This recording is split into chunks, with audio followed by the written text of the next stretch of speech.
Vitória está dizendo que o povo está online, tá doido já para você começar. Todo mundo embora.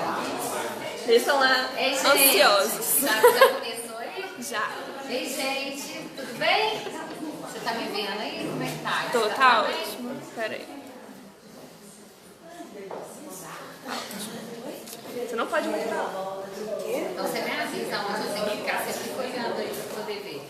Gente, nós já vamos começar, só estou esperando o pessoal se ajeitar, quem já está chegando aqui, nós já vamos começar, tá bom? Estou falando aqui.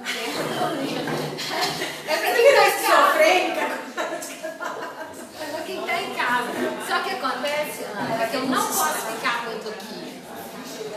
Porque por causa da luz que fica aqui, ó. Pode ir pra lá. Posso ir pra cá? Pode, aí tá ótimo. Aqui tá bom? Tá, dá mais um passo. Aí é o máximo. Não. Não, mas então vira a mãe, amor. Então vira a câmera. Então, como é que... Você virou pra pegar lá. Aqui, ó. Deixa eu mostrar. Licença. Aqui, ó. Aí. Mas aí não pega lá. Não, mas aí... pega, ó. Aqui, ó. Quer ver? Desculpa, licença. Assim, dá? Mas te Deu? agrada. Dá uma olhada. Agrada ou não agrada? Aí, Renata. Até aqui, até onde pode? Tá, pode dar mais um passo. Aí, tá ótimo. Aqui tá. E pra frente, olha pra cá. Tá, aí até aí.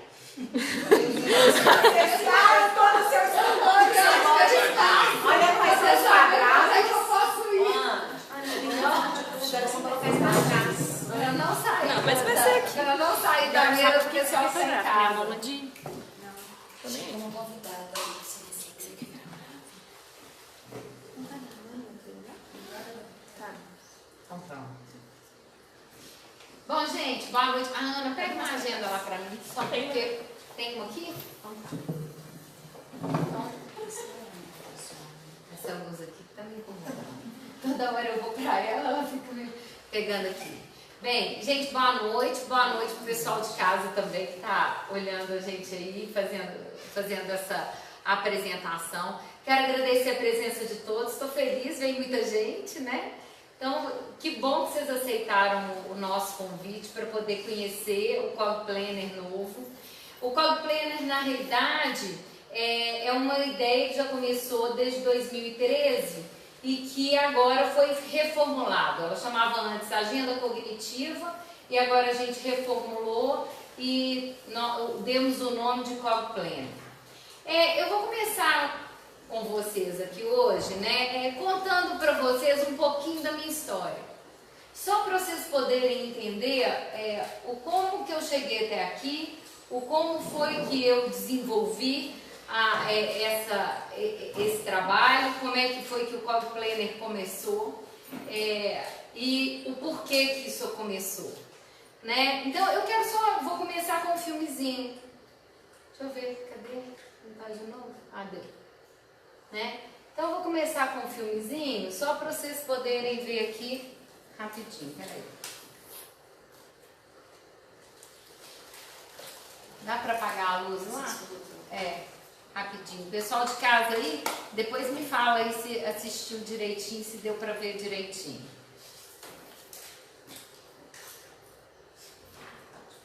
Pronto.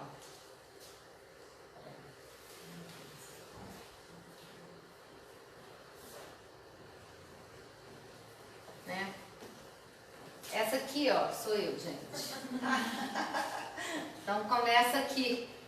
Não sei se vocês percebem, né? As outras fases eu faço depois. Tem um delay aí, tem um atrasozinho assim, né? As outras fases eu faço. Olha primeiro, depois eu faço, né? Eu tô fazendo, olha lá, as outras vão fazendo, olha de novo. É sempre copiando. O que é que o outro tá fazendo, eu faço depois. Mas será menorzinho também, né? Tem umas pequenininhas também, né? Então a gente olha aqui, ó, eu de novo, ó. Eu dançava balé, eu comecei balé com 4 anos de idade aqui. Todo mundo de pandeiro, quem tá sem pandeiro? Então começa por aí, né? Todo mundo faz, eu copio depois. Todo mundo de pandeiro, eu sem pandeiro. Né? Mas tinha uma coisa interessante, né? Porque eu não deixei, continuei fazendo. Não deixei de fazer, né? Tem a próxima lá, depois eu já um pouquinho mais velha, né? Então é só pra gente ver. Aqui eu já tô maiorzinha, aqui eu já tenho uns 11 anos, nessa aqui sou eu de novo. Mas se vocês repararem, o tipo de comportamento é mais ou menos o mesmo, né? As outras sentam aqui, tô lá olhando o que as outras estão fazendo, como é que as outras estão, tô lá observando, sempre vendo. Por que isso? Né? Alguém já percebeu aqui? Será que dá para acender a luz, gente? Imaginou? Então, pessoal de casa aí, será que alguém tem uma ideia do que é isso que eu estou mostrando para vocês e por que eu estou mostrando esses filmes aqui? Eu tenho outros, né? Mas os outros é sempre assim, alguém gritando, alguém chamando, Renata, não sobe aí, Renata, não faz isso, Renata, isso aí não. É sempre isso, né? Então, o que acontece? Eu tenho TDAH, que hoje em dia está sendo muito falado sobre isso, mas é uma coisa que para mim nunca me afetou. E nunca afetou a minha vida. Por que nunca afetou a vida? No sentido negativo da coisa, como as pessoas hoje em dia falam. Porque eu fui criando recursos para lidar com isso. Então, como vocês viram lá, eu estava lá, eu fazia depois, mas eu fazia. Eu estava olhando o que as outras estavam fazendo, mas eu fazia. Eu não deixei de fazer, eu não parei, eu não fiquei lá, não deixei de entrar no palco porque eu atrasava, porque eu estava olhando para poder conferir se eu estava fazendo certo ou se eu não estava. Isso eu lembro. Eu lembro de estar sempre fazendo assim. Teve uma vez no balé mesmo, eu já era maior, isso eu já devia ter uns 20 anos, porque eu dancei balé até os 22. Eu já devia ter uns 20 anos mais ou menos, eu lembro disso. Eu ensaiei, era eu e mais 3 só. E a gente tinha um papel assim melhor, e eu tinha ensaiado mais do que as outras 3. E aí eu errei. A outra que estava do meu lado falou, como a Renata ensaiou mais, né? Aí ela fez a perna contrária, porque ela achou que eu estava certa. E eu, vendo que eu errei, eu fui lá e consertei. Então, deu errado das duas formas, porque a outra fez de um jeito na primeira vez e não deu para consertar, porque nós fizemos errado as duas. Por quê? Porque eu não confiei nem na minha, né, na hora que eu errei, aliás, não fui eu que errei. Ela errou e eu consertei porque ela errou. E ela achou, então assim, a coisa foi o contrário. Então, eu estou sempre observando o que os outros estão fazendo, estou sempre ali observando para prestar atenção, para poder tentar fazer as coisas de uma maneira mais certa, vamos dizer assim. E isso, muitas pessoas podem entender, mas isso atrapalha? Atrapalha. Isso gera prejuízos? Gera prejuízos, mas eu consegui fazer com que isso me ajudasse de outras formas. Então, como é que eu, né, com esse funcionamento meu, eu consigo desenvolver uma coisa que é baseada em planejamento, organização, metas, estratégias? Por quê? Porque eu tive que criar estratégias e recursos para poder dar conta do meu funcionamento. Se eu não criasse recursos para dar conta do meu esquecimento, da minha hiperatividade, das coisas que eu deixava de fazer ou que eu me esquecia. Se eu não tivesse criado recursos para isso, eu ia continuar fazendo as coisas com uma certa dificuldade e com grande prejuízo. Como eu criei estratégias, isso me gera menos prejuízo. Não vou dizer que eu ainda deixo de esquecer. Eu vou criando algumas estratégias na minha vida, ao longo da vida, em várias coisas, né? Chave mesmo, era uma coisa que todo dia de manhã, na hora de sair de casa, eu perdia a chave, não sabia nunca onde é que estava a chave. Um dia eu falei, peraí, não, isso é mais uma das coisas que eu preciso, peraí, isso é todo dia, a mesma coisa. E eu esqueço a chave todo dia, não sei para onde, que eu entro com a chave na mão. E aonde eu vou fazendo as coisas, eu deixo a bolsa num lugar, a chave no outro. Aí eu criei o quê? Um quadro de chaves na cozinha. Aí eu chego, coloco a chave lá. Quando eu não coloco a chave lá, que eu chego e entro com a chave, que eu percebo que a chave está na mão, eu criei a estratégia de voltar e colocar lá. Então eu já criei alguns recursos que me fazem minimizar esse tipo de problema. Significa que eu, de vez em quando, ainda não perco a chave? Não, ainda perco eventualmente, mas não é todo dia. Então, antes era todo dia. Então, o que eu fui fazendo? Eu fui criando formas de resolver as coisas de uma forma que eu conseguisse fazer as coisas com menos prejuízo. Então, por que a gente então não poderia? Então, minha proposta é, quando eu venho apresentar para vocês o Cog Planner, o que eu quero com isso? Eu quero mostrar como é possível a gente usar as nossas dificuldades para ajudar pessoas. O que eu estou fazendo aqui hoje? Eu estou mostrando para vocês algumas estratégias que eu fui desenvolvendo e que essas estratégias me ajudaram e que podem ajudar outras pessoas. E meus pacientes dão retorno disso o tempo todo. Falam, nossa, agora eu entendi por que tem isso. Nossa, agora eu entendi qualquer coisa. Eu falo, olha, você não tem que copiar e fazer igualzinho ela tá lá, não. Aquilo ali é um exemplo, é um modelo. Mas é um modelo que a gente pode mudar de acordo com o funcionamento de cada um. Mas tem um motivo pelo qual cada coisa funciona. Você pode ajustar dentro do seu funcionamento da melhor forma para você. Por que nós não podemos, então, ajudar as pessoas a desenvolver estratégias para melhorar a qualidade de vida delas? Então, cada um de nós pode criar as suas próprias estratégias. E essa é a proposta do Cog Planner. A proposta do Cog Planner é o quê? É mostrar para as pessoas algumas e elas podem, a partir daquilo ali, ir criando outras que vão ajudá-las no desenvolver da vida delas. Então, eu começo com uma pergunta aqui. O para que nós estamos aqui hoje? Não é o porquê, não, é o para quê. Com que finalidade? Cada um aqui, quero que cada um pense, quem está em casa pense, eu vi aquilo ali, vi a chamada, achei a chamada interessante, mas eu achei a chamada interessante.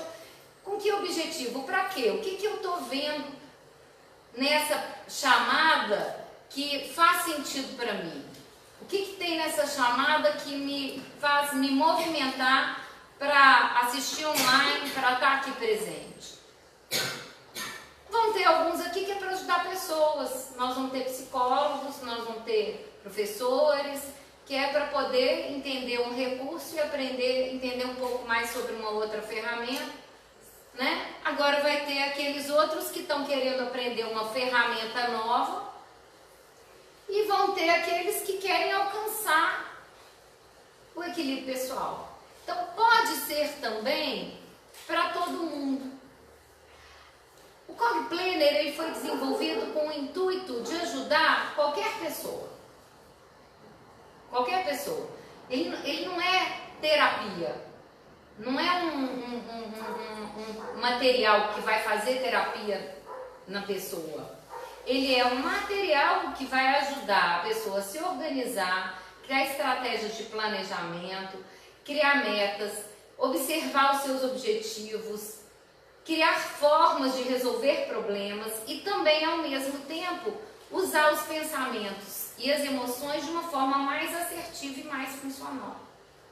Então, não é um processo terapêutico, não. Eu uso com os meus pacientes dentro do consultório e uso de forma terapêutica com eles, porque eu faço a psicoeducação e eles, depois que eles saem do trabalho dentro do consultório, eles vão levar isso para a vida e vão dar continuidade ao tratamento em casa, com eles.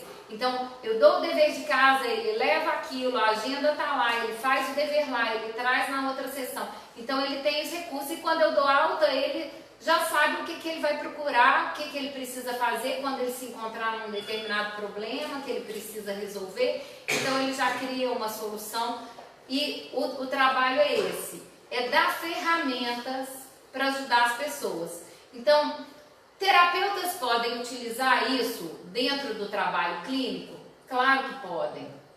Um professor pode utilizar o que ele aprender aqui dentro da sala de aula? Óbvio que ele pode. Se ele aprender através disso daqui, usando para ele, fazendo as perguntas certas para ele, ele pode fazer as mesmas perguntas para um aluno dele, por exemplo.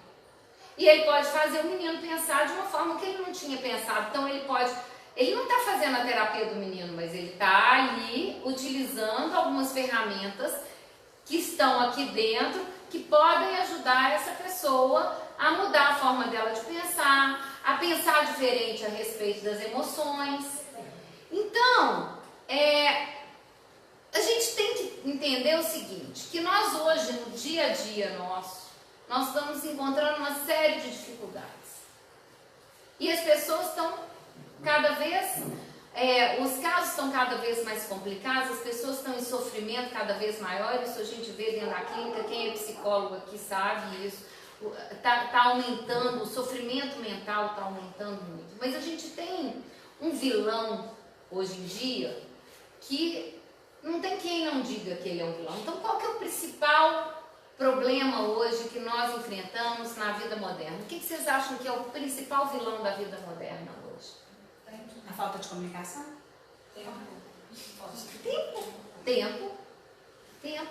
As pessoas correm, hoje em dia, né? Uma falou que o tempo é isso. A falta de comunicação vai gerar uma série de problemas, mas é decorrência. O que está acontecendo? Nós temos... Vocês já repararam que todos os grupos, todos os grupos que eu participo hoje, por exemplo, do WhatsApp e isso e aquilo, é assim, uma série de informações, eu participo de alguns grupos profissionais mesmo, o pessoal manda lá, mais informação, você fica com a sensação de que você está sempre em atraso. Está todo mundo atrasado, porque ninguém sabe tudo o suficiente, porque, nossa, isso eu ainda não sei, nossa, isso daqui eu ainda não sei. Então, assim... Todo mundo tem a sensação de falta de tempo para saber aquela quantidade de coisa. E nós temos enfrentado mesmo, nós estamos com um trânsito mais complicado, a gente tem uma série de obrigações que a gente não tinha uns anos atrás. Nós temos hoje, você vai fazer uma tese de mestrado hoje, uma tese de doutorado hoje, ela está no computador. Aí você começa a escrever, você vai lá, revisa, isso não ficou muito bom, você vai lá e conserta. Aí você continua, daí a pouco você lembrou de novo, você volta lá e revisa de novo. O computador te permite isso. Antigamente as pessoas faziam o quê? Elas escreviam uma vez, elas davam aquela revisada, depois da revisada elas passavam aquilo ali a limpo, escrevia de novo, acabou. Datilografava. Mas dava menos trabalho do que a quantidade de vezes que a gente volta hoje em dia naquele material, porque a gente volta de novo, começa a fazer aquele capítulo novamente, e aí você não termina nunca. E a gente tem visto, eu tenho visto, por exemplo, às vezes chega para mim gente falando, olha, eu estou fazendo o meu TCC, aí eu vou ver a quantidade de bibliografia que essa pessoa está utilizando no TCC. Outro dia eu vi para escrever um capítulo, ela tinha 80 referências bibliográficas. Com 80 referências bibliográficas, uma pessoa vai conseguir terminar um trabalho só para escrever um capítulo, para escrever um TCC, um capítulo com 80 referências bibliográficas? Então, isso hoje é real. E nós estamos tendo cada vez mais a necessidade de saber mais, de conhecer mais para acompanhar as tendências, e nós temos ficado cada vez com menos tempo. Então, o que a gente precisa? A gente precisa organizar, né? A gente precisa criar um pouquinho de organização para dar conta disso. Então, a gente tem as dificuldades que são o quê? Quais são as outras dificuldades? Excesso de compromissos, dificuldade de avaliar prioridades.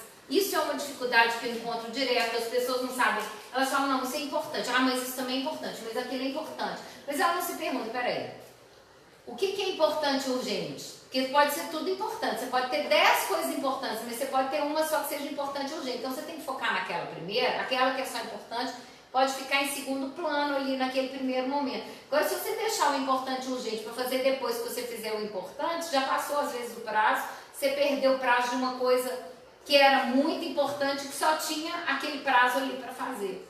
Então, isso é algo que está complicado, as pessoas não sabem fazer isso. O excesso de distrações, a competitividade, né? O que eu acabei de falar aqui agora, o perfeccionismo, eu quero fazer tudo certo, eu quero conhecer mais, quero saber mais, eu quero conhecer, não, ainda não sei tudo completamente, então não posso terminar porque eu não sei tudo completamente.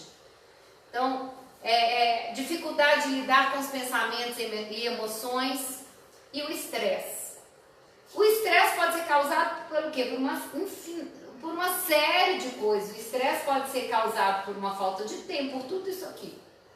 Né? O estresse são situações estressantes que você passa no seu dia a dia, do trânsito, que vai do trânsito a uma coisa de última hora que você precisa entregar, então tudo isso gera estresse.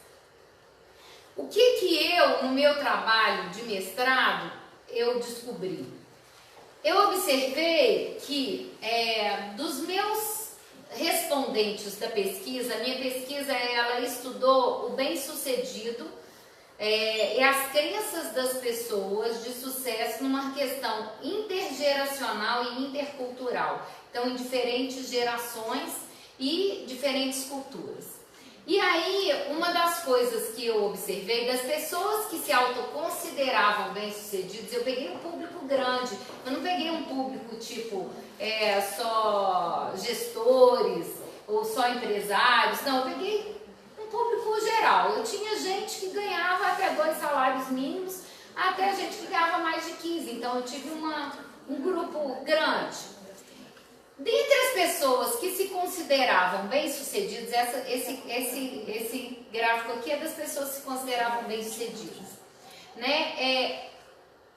Não se consideravam uma pessoa organizada, esse azulzinho aqui, tá? Das pessoas que ainda não se consideravam bem-sucedidas, não se consideravam organizadas, esse tanto aqui. Das pessoas que se consideravam em parte bem-sucedidas, as que não se consideravam organizadas aqui. E das que não se consideravam bem-sucedidas, as que não se consideravam organizadas aqui nesse azul. O que nós vemos? Que os que se consideravam bem-sucedidos, eles têm uma organização maior do que todos os outros 3 grupos. Então eles se consideram mais organizados do que as outras pessoas dos outros 3 grupos. O que mais eu observei? Que também as pessoas bem-sucedidas, esse azulzinho aqui era a quantidade que não se considerava preocupado. Então a gente vê que nos bem-sucedidos, eles se consideram menos preocupados do que os outros grupos. Menos preocupados, ou seja, os bem-sucedidos são mais organizados e os bem-sucedidos eles são menos preocupados. Aí a maioria das pessoas fala, mas menos preocupado? Que engraçado, porque eu achei que o bem-sucedido ele ia se considerar mais preocupado, né? Eu tenho alguns bem-sucedidos que entendem que a preocupação ajuda no sucesso, mas na realidade eles descobrem depois, no decorrer do processo, que a preocupação só atrapalha, porque se eles forem organizados, planejados, estruturados, eles vão atingir o sucesso mais do que se eles forem preocupados, e que eles não precisam se preocupar uma vez que eles são organizados. Eles podem fazer as coisas de uma forma, a preocupação, ela gera energia, ela perde energia, ela tira tempo. Então a pessoa, se ela for mais resolutiva, é muito melhor ela ser mais resolutiva, porque ela vai ter muito mais chance de atingir os objetivos dela se ela for mais resolutiva do que se ela for preocupada.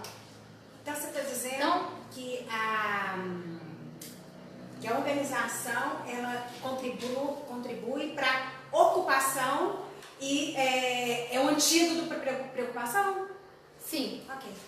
Então o que eu estou dizendo é exatamente isso, que de uma certa forma, claro que nós vamos ter muita gente organizada que utiliza a preocupação. Claro que nós vamos ter pessoas organizadas que são preocupadas, mas as pessoas que elas são organizadas e elas não se preocupam, elas têm muito mais chance de se sentirem bem com elas mesmas em primeiro lugar e tem mais chance de serem bem-sucedidas em segundo lugar também. Então elas têm mais bem-estar e mais sucesso. Então elas estão ganhando mais coisas. Então, baseado nisso, eu vou entrar para a agenda. Por quê? O que a agenda propõe? Ela propõe ajudar a trabalhar os pensamentos de uma forma tal que ao invés de eu ficar lá remoendo, preocupando, só pensando em coisas negativas e em problemas, eu vá resolver os problemas e trabalhar em cima deles para ficar livre deles. Então, o objetivo da agenda é fazer esse trabalho de organização, planejamento e metas associado a um trabalho voltado para a mudança do pensamento, de forma que eu vou utilizar o meu pensamento, a minha forma de pensar, de uma forma, eu vou ter uma atitude de pensamento mais positiva, vamos dizer assim. Eu vou ter uma atitude de pensar mais otimista, mas não menos realista. Eu não estou falando aqui de pensar a forma poliana, vai dar tudo certo, o mundo é lindo. Não, não é bem isso. Falar, vai dar tudo certo sem ter esforço, eu não vou conseguir chegar lá. Eu tenho que ter um pensamento de que as coisas têm condição de dar certo, baseado numa evidência real, que é o meu esforço e a minha capacidade de produzir, de fazer as coisas andarem. Tá claro, gente? Então, quais são as vantagens que eu coloco dessa agenda? Ela tem vantagens de organização, de planejamento, né? Organização e planejamento, transformação mental, que a gente está chamando de transformação mental, a mudança de pensamentos, a flexibilização de pensamentos, resolução de problemas, ou seja, eu tenho um problema, em vez de eu ficar lá pensando, ai meu Deus, e agora? Eu tenho esse problema. Aí o que eu vou fazer? Eu tenho esse problema. Aí eu tenho esse problema, como é que eu vou fazer porque eu tenho esse problema? Eu tenho esse problema. Não adianta você ficar pensando só no problema. Você tem que falar, bem, eu tenho esse problema. O que eu preciso fazer para resolver esse problema? Quais são as estratégias que eu vou utilizar? Então eu tenho que parar de ficar pensando no problema em si e partir para a ação. E a agenda, né, o Cog Planner, ele tem lá formas de resolução de problema, ele ensina a resolver problemas. Tem a gestão emocional. O que seria a gestão emocional? A gestão emocional é trabalhar os nossos pensamentos a nosso favor, de uma forma que os nossos pensamentos vão nos ajudar a lidar com as nossas emoções. Inclusive, trabalhar os nossos pensamentos acerca das nossas emoções. As pessoas não falam sobre isso, mas nós temos uma ideia de que só determinadas emoções são boas. Mas nós temos uma ideia que algumas, só a alegria é boa. Ansiedade, tristeza, raiva, medo são emoções negativas. Na realidade, isso não é bem verdade. Essas emoções, elas são emoções que nos trazem sensações ruins, sensações desprazerosas, muitas vezes. Nem sempre, mas muitas vezes. Mas elas podem ser utilizadas a nosso favor. Quando eu estou ansiosa, por exemplo, e eu tenho um trabalho para entregar de última hora, eu não faço mais rápido. O coração fica quase batendo, saindo fora da boca, nossa, isso, tal coisa, você faz aquilo ali, você consegue entregar no prazo e você faz. O que te ajudou? Ansiedade. O que a ansiedade faz conosco? Ela faz a gente pensar mais rápido, a gente ter mais foco e ter mais atenção. Só que a gente aprendeu que a ansiedade faz mal na hora de prova, mas isso é aprendizado, nós aprendemos que isso faz isso. Mas por que a ansiedade faz mal na hora de prova? Porque a gente entende que ela faz mal. Então, a gente precisa fazer uma gestão emocional, inclusive nos pensamentos sobre as emoções, mudando a nossa forma, inclusive, de pensar sobre elas e de utilizá-las. Nós podemos aprender a utilizar a emoção a nosso favor. A raiva, ela me move. A raiva me faz agir. É a raiva que me fez ser líder comunitária aqui no bairro. É a raiva que me fez criar soluções para um problema de segurança que eu estava vivendo aqui no bairro. Foi a raiva que me fez fazer isso. Então, eu posso utilizar a raiva de uma forma produtiva, porque eu ajudei a comunidade, uni as pessoas, organizei as pessoas. Mas o que me fez fazer isso? Foi a raiva. Então, nós podemos utilizar as nossas emoções de uma forma produtiva se nós entendermos qual é a função delas e se a gente entender que nós temos emoções e precisamos delas, e elas existem porque elas têm motivo bom para nós. Mas se a gente continuar entendendo a emoção como uma coisa contra nós, nós vamos ter um transtorno de ansiedade, a gente vai ter uma depressão, a gente vai ter uma série de outros problemas. Porque a gente aprendeu a entender a emoção como vilã. Então isso é complexo, mas é o ponto. Então, o objetivo dela é ajudar as pessoas a entender como elas podem, inclusive tem um quadro que mostra isso, como elas podem utilizar a emoção de uma forma mais positiva. O autocontrole. A gente tem desafios de pensamentos para as pessoas impulsivas e a gente tem desafios de pensamento para as pessoas que estão paralisadas. Aquele que não dá conta de sair do lugar, tem determinadas perguntas que ele vai lá responder para ele poder sair. Aquele que compra muito, bebe muito, tem uma dificuldade com impulsividade, ele tem algumas perguntas específicas que vão ajudá-lo a refletir melhor sobre o para que ele está fazendo aquelas coisas e como ele poderia fazer diferente. Então, ela ajuda no autocontrole também. E ela ajuda principalmente no equilíbrio da gestão do tempo, organizando as metas de uma forma generalizada, assim, a gente vai por anual, depois passa para mensal, semanal, de forma que a gente possa conseguir cumprir com os nossos objetivos. Então, quais são as partes do Cog Planner? O Cog Planner, ele está dividido em 3 partes. A primeira parte, ela vai trabalhar metas, planejamento e organização. O Cog Planner agora ele veio todo colorido. Por que ele veio colorido? Eu vou mostrar para vocês aqui. Essa primeira parte aqui, ela é toda verdinha. A primeira parte que é toda verde, nós vamos trabalhar com metas, planejamentos e organização. Então são vários instrumentos diferentes, várias coisas diferentes que nós vamos organizar aqui. A segunda parte, ela já é o diário terapêutico, que é esse amarelinho. O diário terapêutico, todas as folhinhas são iguais.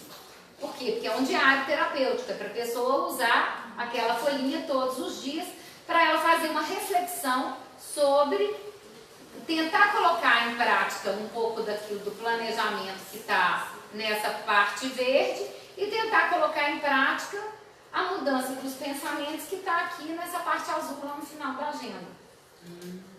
Então, essa parte que é o diário terapêutico, ela une a primeira parte, que é a organização e planejamento, com a última parte, que é a mudança dos pensamentos. Então, ela serve para você raciocinar como é que você deve montar o seu dia. Então eu vou ter que usar o Cog Planner para o resto da minha vida. Não, a proposta não é essa. A proposta é fazer você entender qual que é o tipo de mecanismo mental que você precisa acessar. Se eu quero cumprir determinadas metas, qual que é o pensamento do meu dia a dia que vai me ajudar a cumprir as minhas metas?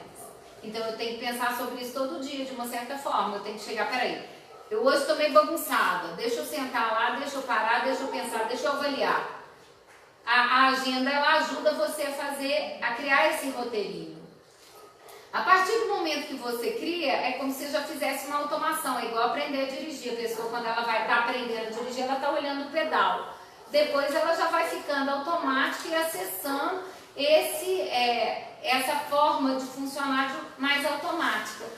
Então, o objetivo nosso é fazer um treinamento para que a pessoa possa automatizar esse funcionamento. O início é mais difícil, tudo que é início é difícil, porque você está aprendendo uma coisa nova, é mais complicado, eu tenho que olhar lá atrás, eu tenho que ver como que eu vou fazer. Então, é igual aprender a dirigir mesmo, eu vou olhar o pedal, vou ver se eu estou fazendo certo, vou ali conferir, vou pedir a ajuda de alguém. Então, o início é assim, mas depois vai se tornando automático e você já vai fazendo um mapa mental. O que as pessoas precisam é criar mapas mentais. E ela vai ajudar você a criar esse mapa mental. Então, a segunda parte é o diário terapêutico e a terceira é a flexibilização de pensamentos, que é onde as pessoas vão fazer a mudança dos pensamentos, elas vão refletir sobre os pensamentos, sobre as emoções, sobre os comportamentos, e elas vão poder fazer uma reflexão sobre aquilo naquele dia que incomodou, que atrapalhou, e como que ela pode fazer diferente numa próxima vez, numa próxima situação. O objetivo nosso é ajudar a pessoa a criar aprendizado e a mudar a forma dela de funcionar. Deu errado? Deu, não tem problema. O que deu errado? Deu isso errado. O que eu posso fazer diferente para dar certo? Então é criar soluções, criar novas estratégias para resolver aquelas coisas do meu dia a dia que estão me atrapalhando, que estão me trazendo problemas. Então, a primeira parte é metas, planejamento e organização. O que a gente começa assim? A gente começa com as pendências, com a lista de coisas a fazer, né? Por que a gente começa com elas? Para ajudar a pessoa a entender a prioridade. Então, ela vai saber diferenciar, por exemplo, as coisas de grau 1, o que é importante e urgente, o grau 2, o que é importante e não urgente, o grau 3, o que é urgente e não importante, e o 4, que não é nem urgente nem importante. Né? O 4, eu falo, primeiro você foca nele, faça agora. O segundo é planeje. O terceiro é faz mais rápido ou delega. E o quarto é deleta, você só faz se você estiver muito à toa. Porque se você não estiver muito à toa, isso daí, se não é nem urgente nem importante, você deixa. Então, tem lá, ela tem o pessoal, familiar, profissional e saúde, a pessoa põe o grau de prioridade e a data máxima. Então, ela já começa a organizar para poder tentar jogar para a agenda dela, e para na agenda, ela pôr na agenda anual, por exemplo, ou na agenda mensal, a essas datas que ela já foi pondo na lista de pendências aqui para ela já ir se organizando. O quadro de reflexão dos setores da vida, ele é bem interessante. Quando eu dou aula, às vezes eu falo, uma vez eu dando aula, eu fui dar esse quadro para os meus alunos, uma virou para mim e falou, professora, agora eu entendi. Porque eu ficava sempre entendendo, eu tenho um monte de motivos para poder fazer atividade física. Mas eu nunca fiz atividade física, eu não ponho isso como uma prioridade. Mas quando eu fiz com ela esse quadro de setores da vida com eles lá, ela falou, agora eu entendi o sentido e o significado e o para que eu preciso fazer a atividade física. Não é o porquê, é o para quê. Então eu criei um significado para fazer isso. Não é só assim, eu sei que vai ser bom para mim, eu vou me sentir melhor. Não, não é isso. Então, esse quadro de setores da vida, ele ajuda a identificar os problemas por área, porque às vezes as pessoas elas não estão nem sabendo que elas têm um problema naquela área, mas aí na hora que ela para pensar, peraí, nessa área tem alguma dificuldade que eu quero resolver, ela pensa, lista, aí ela começa a criar solução. Se ela não lista, ela não cria solução. Se ela não põe lá, ela não sai do lugar, porque ela nunca viu aquilo como um problema. Ela cria recursos. Ela faz refletir sobre os benefícios da mudança e reforça a ideia de aprendizado. Então, o quadro de setores da vida é isso aqui. Ela põe os setores, ela vai lá vendo a dificuldade, vê o que ela poderia fazer para mudar, o que ela pensaria dela mesma, o que os outros pensariam dela e o que ela poderia aprender com essa experiência. Isso é muito bacana, porque ajuda, quando a gente fala o que você poderia aprender, que aí a pessoa parece que cai assim naquilo ali.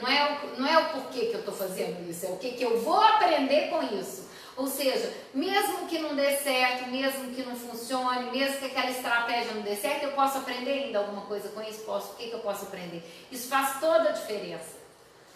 O que você falou? Qual foi o último item que antes de você mostrar a tabela, antes disso? Reforça a ideia do aprendizado. É o que eu vou aprender?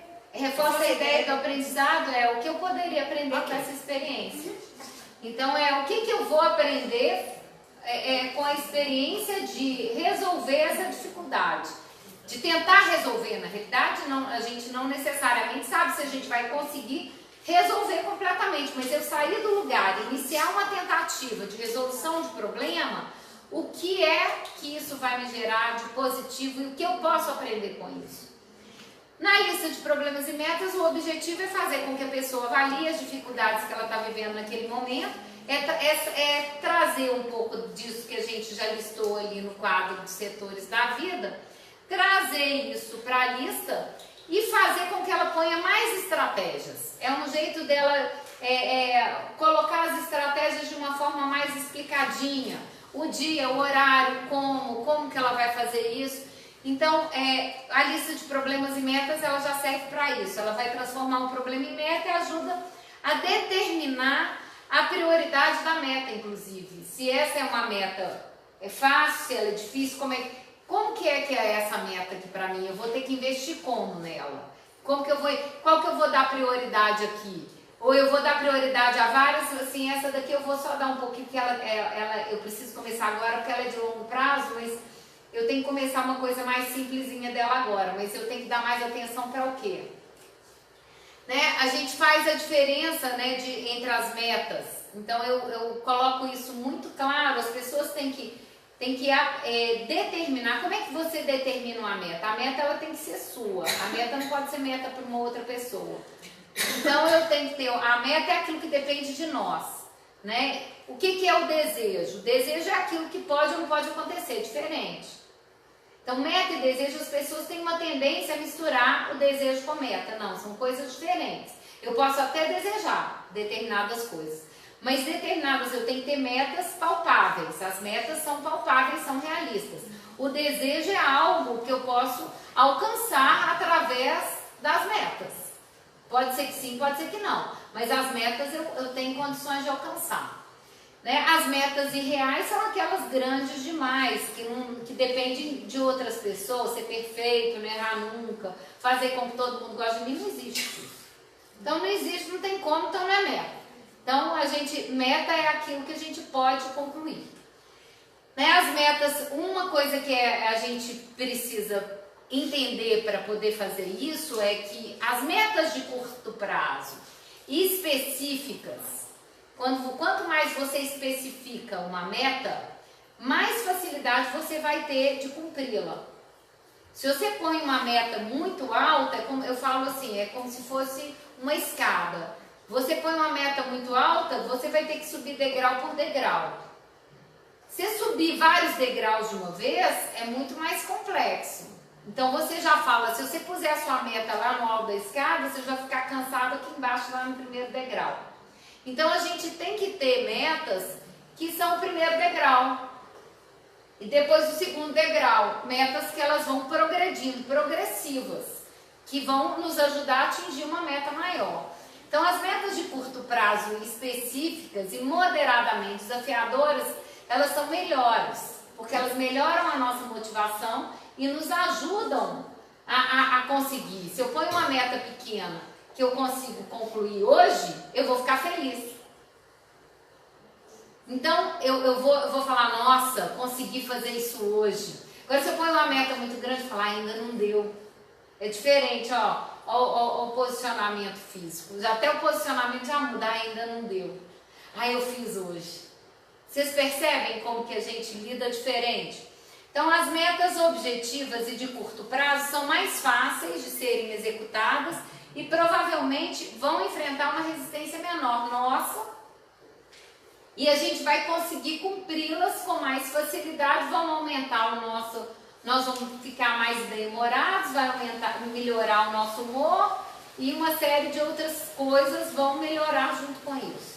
Então, essa é a LPM, que é a lista de problemas e metas que a gente tem, que é um espaço lá da agenda específica. Depois tem o Solucionando Problemas.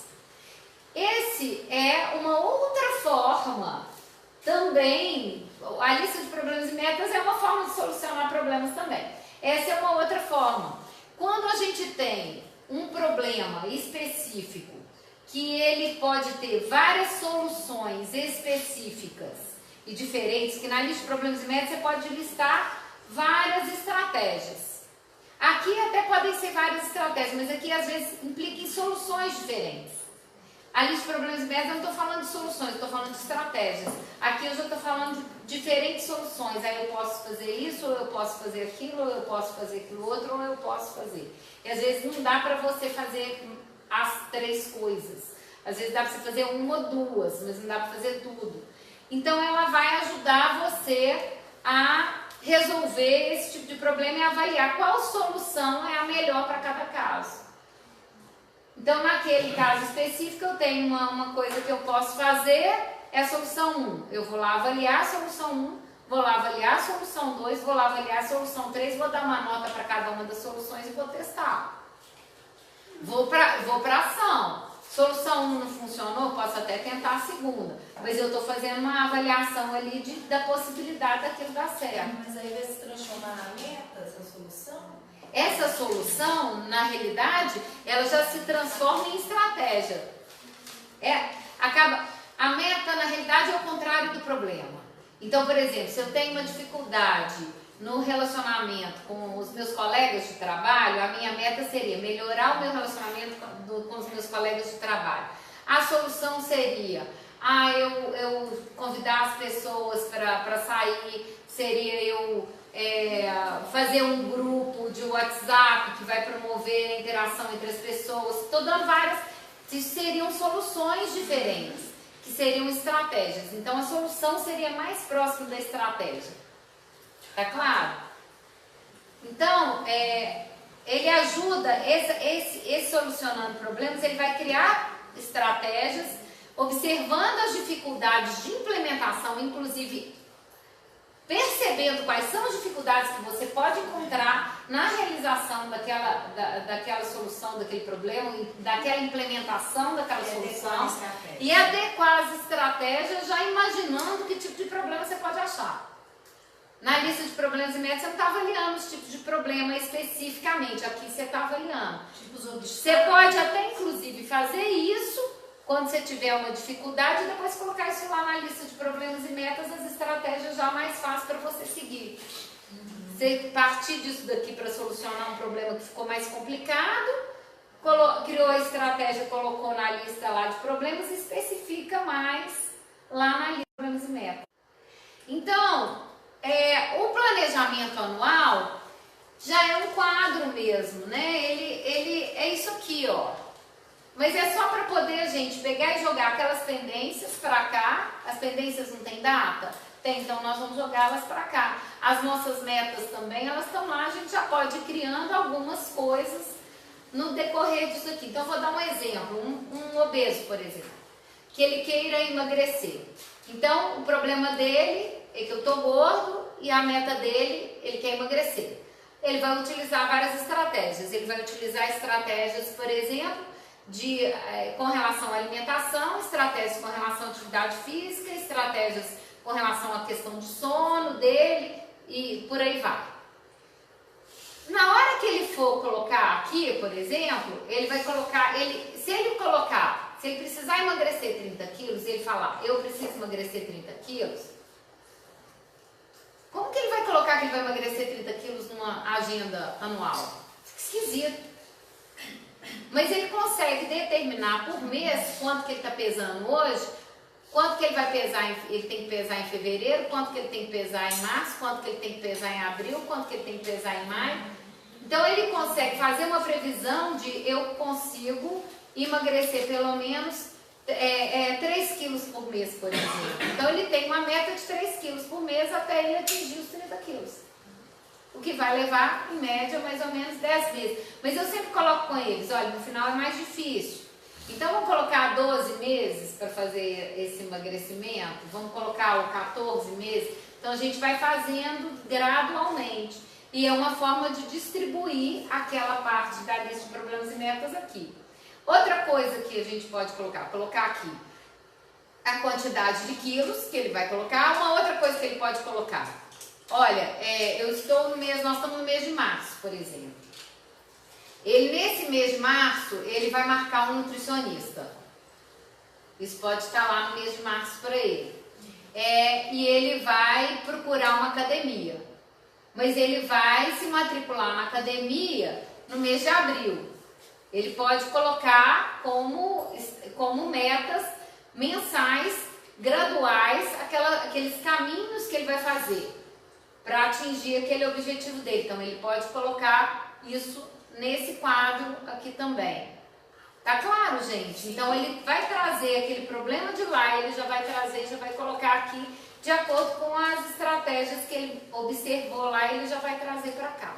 Tem um terceiro passo da academia. Primeiro você procura e acha. Depois você se inscreve. E depois você vai. Depois você vai. Porque tem que ter um terceiro mês aí pra você ir. Tem que ter um delay, porque senão a organização... Você se inscreve e vai no mesmo mês. Você já faz o programa mental antes. Você se inscreve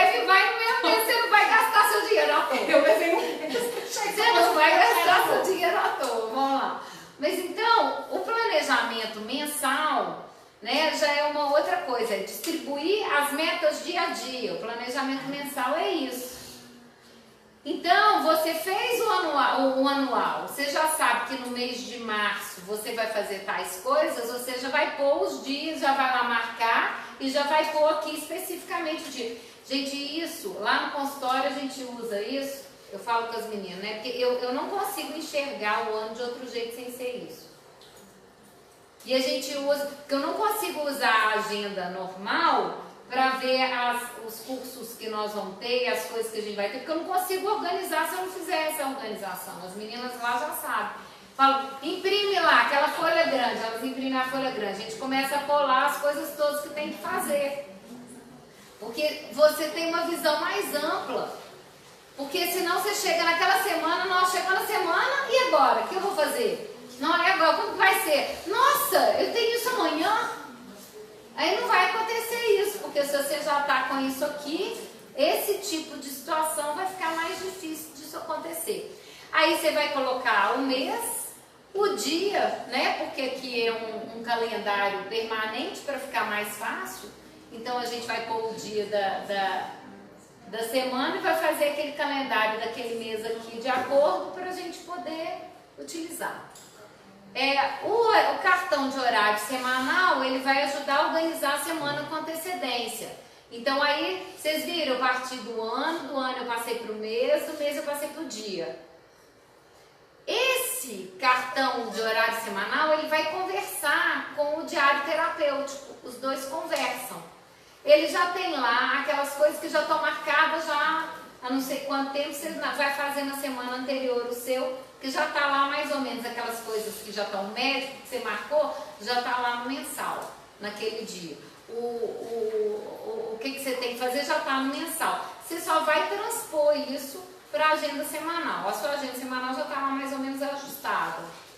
Quando você vai no seu dia a dia e vai pensando sobre as coisas que você tem que fazer, você vai jogando aquelas coisas naquela semana. Não, então peraí, eu tenho tal e tal tempo nesse dia, esse dia que eu tenho tal tempo, eu vou fazer tal e tal pendência que eu tenho, que está lá na minha lista de pendência. Então a gente vai ajustando e colocando as pendências em prática. Tá claro? Sim. Então ele é fácil, a gente vai colocando nele para facilitar, a gente vai usando, a gente vai fazendo ele durante a semana inteira. Ele não é só lá, eu já programo a semana toda num dia e ele já está pronto, eu tenho que fazer tudo aquilo. Não, você vai usando ele no decorrer da semana. Você já sabe aquelas coisas que estão fixas lá e você vai colocando as coisas do dia seguinte que você precisa fazer mais ali dentro. É isso aqui. Ele é destacável, a gente pode carregar. Para a gente não ter que ficar levando a agenda para todo lugar, você destaca só o cartãozinho e carrega o cartão. O cartão te ajuda a organizar. A parte 2, que é o diário terapêutico, aí a gente começa o seguinte, a gente vai trabalhar, vai fazer a pessoa pensar nas metas principais. Se a gente começa no nosso dia pensando as coisas que a gente precisa, as coisas que a gente quer fazer e que a gente tem como meta, a gente cria mais formas de realizá-las. Se a gente não pensa nelas, a gente não cria tantas formas de realizá-las. Então nós temos que pensar nas nossas metas e pensar nos pensamentos que nos ajudam a cumpri-las. Eu posso, eu consigo, eu dou conta, vai ser difícil, mas eu preciso tentar, eu preciso iniciar isso. Então são pensamentos que vão me ajudar a cumprir. As metas não necessariamente são metas do dia em específico, para aquele dia. Pode ser, tem gente que usa as metas do dia, que ele vai usar naquele dia, mas não precisa. Pode ser metas mais gerais, só no intuito de eu estar relembrando os meus objetivos principais. Tem as pendências não necessariamente é o que eu vou fazer naquele dia, mas aquilo que está lá na minha lista de pendências como mais urgente e importante. Então, o que está como urgente e importante vem para cá. Se o tempo dá, eu já sei o que é que eu preciso fazer. Já está ali, já é só para eu, já está organizado, eu só vou lá, olha ali, isso, deu tempo, deu. Não, ganhei um tempo aqui, vou fazer isso, vou fazer aquilo que está lá na minha lista de pendência, já está ali listado. Não é porque você precisa fazer isso naquele dia, mas você sabe que você tem isso pendente, você pode fazer naquele dia se der. para você fazer. As obrigações de reuniões são as coisas que já estão marcadas, que é o que eu disse que já foi para a agenda lá. E o lazer, hobby, família, social, atividade física, espiritualidade, alguma dessas coisas a gente precisa fazer naquele dia para gerar bem-estar. Porque a gente não pode ter só obrigações, a gente tem que fazer outras coisas também. No diário terapêutico tem essa parte que eu gosto muito, que é o meu compromisso comigo. Supondo que eu seja uma pessoa que eu tenho dificuldade, por exemplo, de acordar cedo, então eu supondo que eu tenho uma dificuldade de acordar cedo, mas eu tenho dificuldade de acordar cedo porque eu durmo de madrugada, eu durmo todo dia 3 horas da manhã, 2 horas da manhã que eu vou fazendo coisa e não consigo parar e vou dormir 2 horas, 3 horas da manhã. Então, eu posso criar um compromisso comigo, de o quê? De dormir mais cedo, por exemplo. Então, o compromisso comigo é aquilo que eu sei que eu preciso fazer para mim e que eu estou com dificuldade de implementar e de iniciar. Então, pode ser dormir mais cedo, pode ser não deixar de ir na minha aula de ginástica, pode ser observar a minha alimentação daquele dia e anotar. Então, por exemplo, a pessoa que está de dieta, o que ela vai anotar aqui na execução? Pode ser o que ela comeu naquele dia. Como é que ela comeu? Ela está conseguindo cumprir com a proposta dela de alimentação?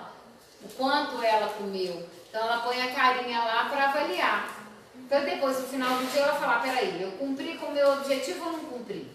O objetivo aqui não é que a pessoa saia daqui culpada por ela não ter cumprido com o compromisso com ela mesma. É o contrário. É o contrário. Muita gente fala, mas se eu escrever isso, muita gente fala isso comigo. Se eu escrever aí e não cumprir, eu vou ficar muito decepcionada. Eu falo, não, você pode não cumprir. Você precisa entender o porquê você não está cumprindo. Se você não parar para pensar que você não cumpriu e o porquê você não cumpriu, você vai continuar não cumprindo e vai ficar decepcionado do mesmo jeito. Você não vai escrever e vai ficar decepcionado. Se você escrever, perceber, entender e criar estratégias para modificar, você não vai ficar decepcionado. Então, mesmo que eu não faça hoje, não tem problema, não, eu tenho que ser legal comigo mesmo, entender, gente, de vez em quando não dá para fazer, esqueci, distrair, aconteceram outras coisas, mas espera aí, o que eu posso fazer diferente amanhã para poder dar conta de cumprir com esse objetivo que é tão importante para mim? Então, é sem culpa, é colocar isso como uma forma de aprendizado. A outra coisa é o registro de pensamento. Você vai registrar o seu pensamento daquilo que ou te incomodou, que você está tendo alguma dificuldade de resolver naquela semana, alguma coisa que aconteceu naquele dia que te chateou. Mas pode ser também uma coisa que você teve um pensamento tão legal, aconteceu uma coisa tão bacana, você teve um pensamento brilhante, que aquele pensamento te ajudou, anota lá também. Por quê? Porque você vai... Depois, em um outro momento, ele serve como pensamento lá que me ajuda a cumprir minhas metas e eu posso utilizar ele de cola em outros momentos. Às vezes a gente tem um insight que a gente precisa lembrar daquele insight. Eu tenho um pensamento, né, quando eu vou dar entrevista, que outro dia eu contando para uma moça, eu fui dar uma entrevista e eu contando para ela sobre isso, ela falou, mas esse é um pensamento para a vida? A que estava junto comigo. Eu falei... Esse é o pensamento que me ajuda a ir para a televisão e dar entrevista na televisão.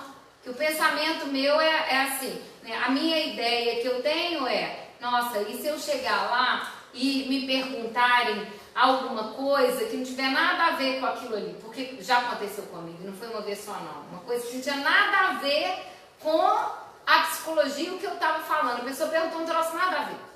E pode acontecer. Né? O meu pensamento, ó, eu tenho inteligência suficiente, capacidade suficiente de sair bem dessa situação.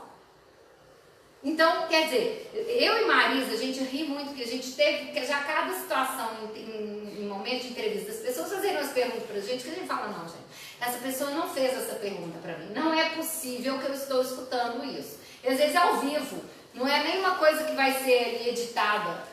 Aí você fala, como é que eu vou responder para ela uma coisa que não tem nada a ver com o que é que eu vou falar? Então a gente tem que ter um jogo de cintura. Não, eu tenho capacidade suficiente de me sair bem dessa situação. Então, assim, eu tenho que ter alguns pensamentos que vão me ajudar a quê? A criar soluções para que todas as outras vezes eu sair bem, e que dessa vez eu não vou sair. O que é que ela pode me perguntar demais que eu possa não saber? né? Pode até não saber responder alguma coisa, tá? Mas se eu não souber responder, eu posso eu posso me sair bem daquela situação, mesmo que, né, eu não tenha aquela resposta para aquela pessoa naquele momento. Então aqui a gente vai registrar o pensamento, registra a situação, o pensamento que a gente teve, a emoção, o comportamento. Vai lá para o final da agenda, onde a gente desafia os pensamentos. Se o pensamento for negativo, desafia o pensamento lá e põe o pensamento alternativo aqui. O que é como é que a gente vai usar o registro de pensamento? Sendo tristeza, tem as perguntinhas específicas para tristeza lá no final da agenda. Se for raiva, tem as perguntinhas específicas para raiva lá no final da agenda. E se for ansiedade, também tem as perguntinhas específicas para ansiedade lá no final. Então, como que a gente vai identificar se o nosso pensamento tem relação com a nossa emoção? Tem um quadro, que é a tabela, que explica que tipo de pensamento ativa que tipo de emoção, para a gente poder identificar se a gente está identificando o pensamento certo. Então ainda tem isso que ajuda você a identificar, inclusive às vezes o tipo de emoção. As pessoas têm muitas vezes dificuldade de identificar determinadas emoções. Eu vejo muitos, às vezes assim, os homens eles têm uma dificuldade de identificar a tristeza, eles jogam a tristeza para a raiva, e as mulheres têm uma dificuldade de identificar a raiva, é sempre tristeza, na realidade elas estão com raiva. Então, é porque socialmente e culturalmente a gente entendeu que homens que sentem tristeza são fracos e mulheres que sentem raiva são ruins. Então, mulher não pode ser ruim e homem não pode ser fraco. Então, as mulheres podem sentir tristeza, mas o homem não pode. Mulher não pode sentir raiva, mas o homem pode. Então, isso é cultural. E o quadro está lá para ajudar a gente a identificar a real emoção por trás desse pensamento. Então, no final, para a gente terminar bem o dia, a gente vai lá para o que eu aprendi hoje. Vamos supor que naquele compromisso meu comigo mesmo, eu tenha feito alguma coisa que não foi legal e eu fiquei frustrada comigo mesmo. Aí eu fiquei frustrada comigo, mas aí na hora que eu fizer o meu aprendizado, eu estou tendo a possibilidade de reformular a minha frustração. Porque eu criei um aprendizado em cima da minha frustração. Então eu reformulo e crio um significado em cima do meu sofrimento, em cima daquela minha frustração. E esse é o objetivo. E no final, as coisas que eu gostaria de agradecer. Porque quando eu sou uma pessoa que eu pratico gratidão, a minha vida funciona melhor. A energia minha fica melhor, as pessoas à minha volta ficam melhores, eu fico melhor. Se eu sou grato até as coisas ruins que acontecem comigo, falo, não, olha, foi bom isso acontecer, porque isso me deu a oportunidade de aprender isso me deu a oportunidade de aprender aquilo, eu ganhei isso, eu consegui melhorar na minha vida. Eu falo que eu, Renata, por exemplo, as coisas ruins que aconteceram na minha vida, elas foram ótimas para mim. E elas é que me fizeram estar aqui hoje, não foram as coisas boas. Eu já comecei falando o processo da minha dificuldade. O que me fez estar aqui hoje foram as minhas dificuldades, não foram as minhas qualidades, foram as minhas dificuldades que me fizeram criar estratégias para eu estar aqui com vocês hoje. Então, isso aqui eu só posso agradecer se alguém falar comigo. Você não queria ser TDA, não. Se você pudesse tirar isso do seu, eu falo, não, eu adoro. Eu adoro, porque eu tenho energia que ninguém mais tem igual eu tenho. Entendeu?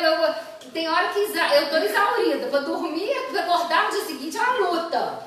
Né? Porque eu fico cansada, mas é porque eu faço muita coisa e muita atividade o tempo todo. Então, se tirar essa minha energia, eu vou ficar muito frustrada. Né? Então, assim, eu não queria ser diferente, não. Eu gosto da minha energia do jeito que ela funciona. Tira essa energia de mim, não, que não vai dar certo. Então, é bom isso, né? Uma vez falaram comigo assim, nossa, mas você é muito esquisita, parece que você tem orgulho disso. Eu falei, uai, mas eu tenho mesmo. Se eu não tiver, quem é que vai ter por mim, né? É com isso que eu vivo. Então, a gente tem que utilizar o que a gente tem da melhor forma. Né? Sim. Então, é assim a folhinha do diário terapêutico, né? É o que a gente faz diariamente. A ideia, ela tá aí para 180 dias, o que dá mais ou menos uns 8 meses tirando o final de semana fora. Se a gente tira o final de semana fora, dá mais ou menos uns 8 meses. Então, é mais para um treinamento para as pessoas começarem a acessar uma forma de pensar diferenciada.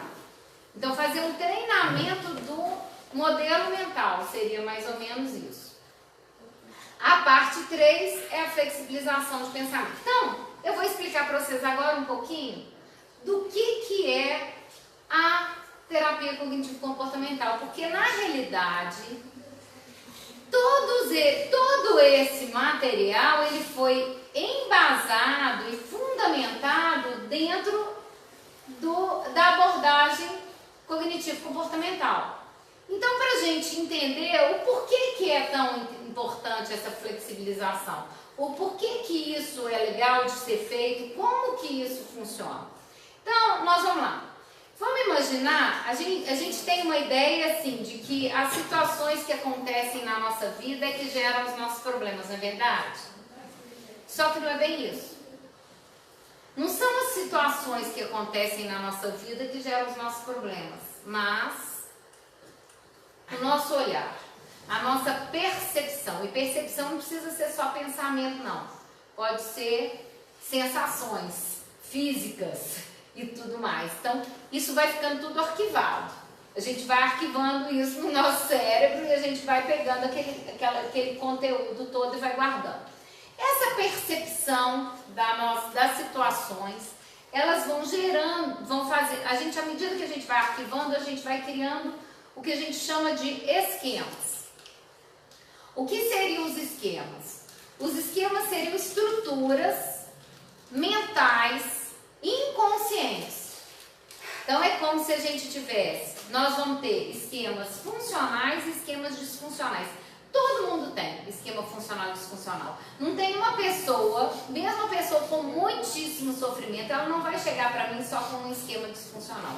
Ela vai estar com o esquema disfuncional dela na tela principal mais ativado, mas os esquemas funcionais dela estão lá.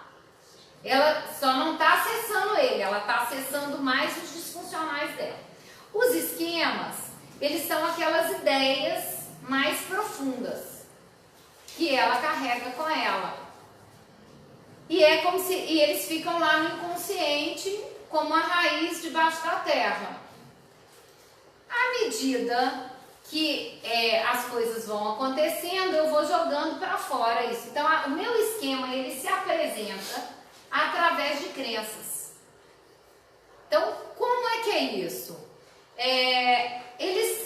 Eles já começam a se mostrar, por exemplo, se esse menino aqui, ele tem um esquema de capacidade, por exemplo, ele conseguiu montar isso daqui direitinho, quando ele era lá pequenininho, a mãe foi lá e reforçou e elogiou, e aí ele, diante desse elogio e desse reforço, ele falou, nossa, eu sou capaz. Aí ele guardou essa informação. Ficou lá no inconsciente. Aí hoje, ele vai e ganha uma competição e chegou em primeiro lugar.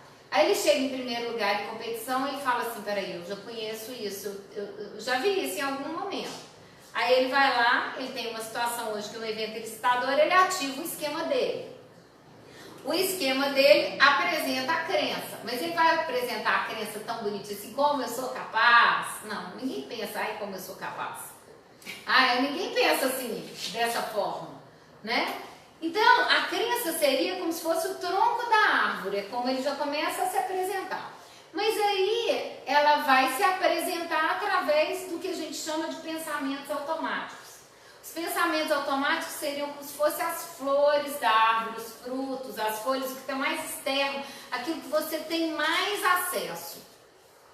São os nossos pensamentos do dia a dia, o tempo todo. Sabe aquela conversinha interna que a gente tem com a gente mesmo? É isso. Vou ou não vou? Será que fulano vai gostar de mim? Aí se não gostar. Meu Deus, se isso não der certo. Se eu não conseguir. Eu acho que ninguém gostou de mim. Eu acho que não vai dar certo isso. Então, essa conversinha é isso aqui, ó. Pensamento automático.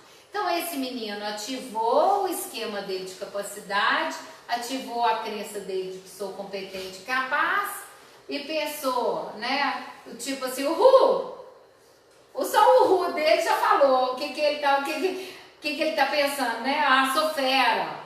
Nossa, só eu mesmo. Eu sabia que eu ia ganhar. Quando ele fala eu sabia, ele já está dizendo, olha, como eu sou competente. Eu sabia que eu dava conta disso. Ele não precisa dizer eu sabia que eu dava conta disso. Ele pode, só para ele falar eu sabia, já está implícito aquela ideia de competência dele.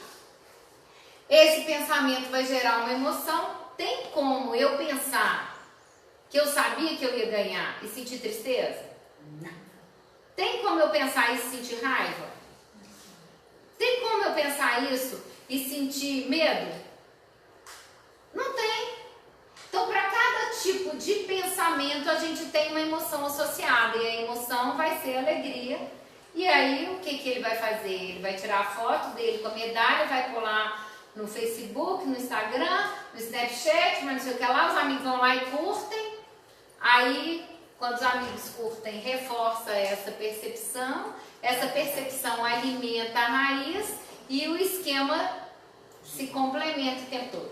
Isso se dá por um esquema funcional, que é um esquema que nos ajuda a alcançar as nossas metas e objetivos, aqueles que nos leva para frente, nos joga para frente, mas ele também se dá quando o esquema está disfuncional. Então, quando a gente começa a acessar mais, eu falo o seguinte, que os nossos esquemas, eles estão lá na nossa cabeça. Alguns eles estão, é como se a nossa cabeça fosse um computador.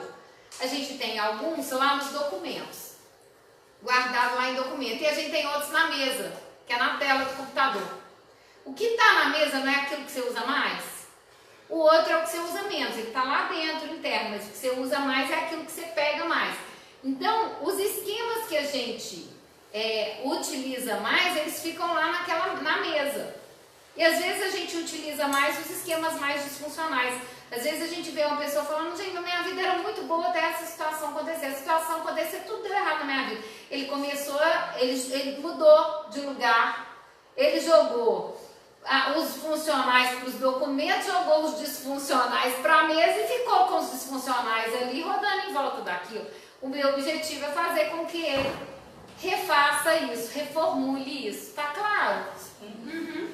Só que no Cog Planner você não vai trabalhar esquemas, o objetivo não é, isso é terapeuticamente, então a pessoa que vai fazer um processo terapêutico, ela vai trabalhar isso, vai entender o esquema dela, de onde que veio, por que é, como que ela funciona, o que ela precisa mudar, qual que é o esquema, como é que ela tem que fazer, ela vai entender isso, mas mesmo uma pessoa, uma pessoa que às vezes não está num sofrimento mental, mas como uma coisa preventiva, que ela começar a observar os pensamentos dela, ela pode fazer isso aqui. O Cog Planner ele vai ajudar aqui, ó, o pensamento, emoção e comportamento, nessa parte aqui mais superficial, que pode acabar contribuindo para isso aqui também de uma forma mais intuitiva, mas não, né? Se for terapia é uma coisa, mas a pessoa pode se ajudar nisso aqui, porque ela pode promover essa mudança de forma preventiva. Então vamos dizer, pessoas que não tenham às vezes uma queixa específica para um processo terapêutico, elas podem ser beneficiadas desse trabalho de uma forma preventiva. Eu vou criar estratégias para prevenir, tá? Então, eu vou dar um exemplo aqui de algumas coisas que a gente vê. Vamos dizer que eu tenha feito uma prova, né? E que eu pensei, eu não consigo. Na hora de fazer a prova, eu sentei lá para fazer a prova e falei, não vou conseguir. Aí, não consigo fazer essa prova. Eu fico triste, né? Eu vou desistir de tentar. Às vezes vou lá e entrego a prova em branco. Nem escrevo. Entrego a prova em branco. Entreguei a prova em branco, eu vou ter um resultado com uma nota baixa.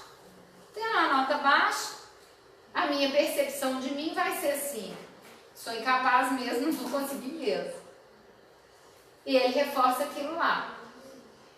O que a gente precisa então fazer com essa pessoa que tenha pensado isso, por exemplo? A gente precisa, peraí, isso daqui é só um pensamento. Se eu não tentar, isso vai se tornar verdade mesmo. É a profecia autorrealizante. Se eu disser que eu não consigo, nem tento, bem, se eu tenho uma dificuldade, tenho uma dificuldade. É real que eu tenho uma dificuldade de fazer essa prova, então eu tenho que estudar. Eu vou lá e eu estudo. Eu tenho que criar recursos. Eu vou lá, eu estudo, eu faço a minha parte, né? Eu vou para a prova pensando assim, olha, essa prova pode estar difícil. É real que a prova pode estar difícil? É. Eu tenho que pensar que a prova vai estar fácil? Não. Eu posso pensar que a prova pode estar difícil. Mas eu posso entender, olha, mas eu estudei bastante ontem, eu estou bem preparada para fazer essa prova. Ele vai ter, mesmo que a prova seja difícil, ele vai ter muito mais chances ou menos chances de tirar uma nota melhor? Mais chances, porque ele criou uma estratégia diferente, um comportamento diferente, um pensamento diferente, uma emoção diferente, e aí a coisa vai encaminhando sozinha.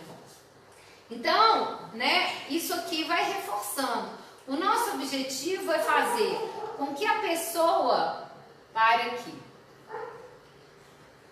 O que eu costumo brincar é, não vai para cá não, para aqui.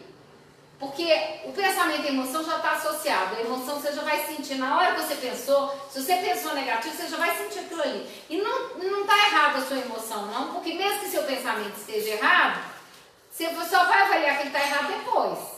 Mas na hora que você pensou, ele te fez sentir. Então, ele não tem problema a emoção. Eu posso usar. Então, esse quadro emocional para assertividade que eu coloquei na agenda, ele ajuda muito. Ele, por exemplo, os psicólogos que estão aqui, eles vão identificar como que facilita. Como é que facilita para ele identificar que tipo de pensamento que vai gerar que tipo de emoção, que vai gerar que tipo de comportamento, vai gerar, né? A ideia com esse quadro é mostrar para as pessoas que o meu comportamento automático pode não ser automático. Eu automatizei isso, mas eu posso aprender a parar aqui a emoção e eu posso aprender a me comportar aqui de uma forma mais assertiva com essa emoção. Se eu parar aqui, eu posso parar, observei o que eu pensei, reformular o pensamento e vir para cá, pro lado de cá. Às vezes não dá nem tempo de eu reformular o pensamento ali, mas você já sabendo qual que é o tipo de comportamento assertivo, você já pode ir para lá, depois você reformula o pensamento em casa, porque na próxima situação isso já fica mais automatizado. A gente não precisa reformular o pensamento na hora. A gente pode reformular o pensamento depois. Mas a gente já está se preparando para uma próxima vez que a gente pensar aquele mesmo tipo de coisa. Você já sabe qual que é o pensamento alternativo que você pode ter diante daquilo. E isso é a grande sacada. Tá? Então, aqui a gente tem, né, a cognição. Por exemplo, ideia de fracasso, rejeição, inadequação, menos-valia, vai gerar tristeza, comportamento choro, vitimização e tal. E o comportamento assertivo? Reflexão, reposicionamento, empatia, aceitação, acolhimento. Porque a tristeza ajuda a gente a acolher, a gente só acolhe o outro porque o outro mexeu com uma tristeza interna dentro da gente. Só porque a gente consegue se colocar no lugar do outro e falar, nossa, coitado, tá difícil isso daí pra ele. Você só consegue ter empatia se você descobrir. Se você perceber que você já passou por uma situação semelhante. Nessa hora você consegue até compaixão, né? Sim. Então, a compaixão é o final da... Sim. E é isso tudo. Então, assim, ansiedade, o medo, eu vou ter receio do futuro, ameaça, perigo, risco, vou ter medo. E é natural que eu tenha medo. Agora você fala assim, não, mas esse medo, Renata, eu não precisava ter esse medo. Mas aí você já está racionalizando.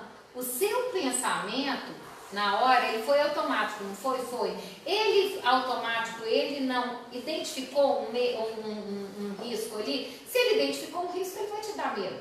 Ele vai te trazer medo. Ah, mas isso aqui, o risco de falar em público é ridículo.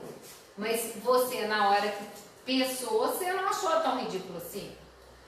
Então, na realidade, você pode reformular isso depois. Espera aí, mas olha, mesmo eu tendo medo, eu posso fazer mesmo assim.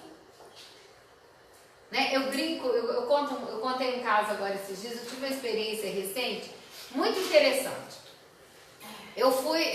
Nós fomos para um hotel e tinha um trapézio lá no hotel. E aí eu falei assim, no dia que eu vi lá, eu fui pro pula-pula, porque era escola de circo, eu falei, eu quero ir pro pula-pula. Aí cheguei lá no pula-pula, não podia ir adulto, falei, não, fiquei frustrada. Ah, mas pode o trapézio, então eu vou pro trapézio. Aí cheguei lá no trapézio, primeiro dia, me ensinaram lá como é que tinha que fazer, então você segura no trapézio, aí você joga o corpo pra frente, você pula e pega no ar. Eu falei, não, moço, não vai dar, vai rolar não. Não vai dar, você não entendeu, meu filho. Você não entendeu que isso daqui não vai dar. Vou pular e pegar com a outra mão no ar, não vai dar. Eu tenho que ir com as duas mãos. Aí ele olhou e falou, não, então vai. Aí eu fui 3 vezes com as duas. Aí fui, desci no trapézio, pus o pé, virei de cabeça para baixo. Na hora que eu virei de cabeça para baixo, eu falei, eu sou doida, meu gente, o que eu tô fazendo aqui? Mas eu achei o trem tão legal que eu falei, eu quero de novo. Subi as escadinhas lá de novo e fui. Eu fui 10 vezes. Qual vez que você foi primeiro com uma mão e depois pôs a outra? Não, aí depois da terceira vez eu já fui. Da terceira vez eu já fiz o troço certinho. Da terceira eu já pulei no ar. Mas, e depois, na última, eu ainda passei para a mão do outro trapezista e voltei pro trapézio de volta. Ninguém acredita, mas foi. Eu já passei para a mão do outro trapezista, depois passei pro trapézio de volta e já estava light. O negócio já estava legal, estava bacana. Fiquei toda ralada depois, toda machucada de cair lá na corda, mas não estava nem aí do machucado, não, eu consegui. Tava só prazer, estava né? só ótimo, eu consegui. Agora, o que eu estou mostrando? Eu tive medo? Tive. Na hora que eu já fui subir na escadinha, eu falei, gente, o que eu estou fazendo aqui? Mas agora que eu já estou, eu vou, né? Quem mandou. E fui, e na hora que eu fui, eu falei, eu só queria ir mais.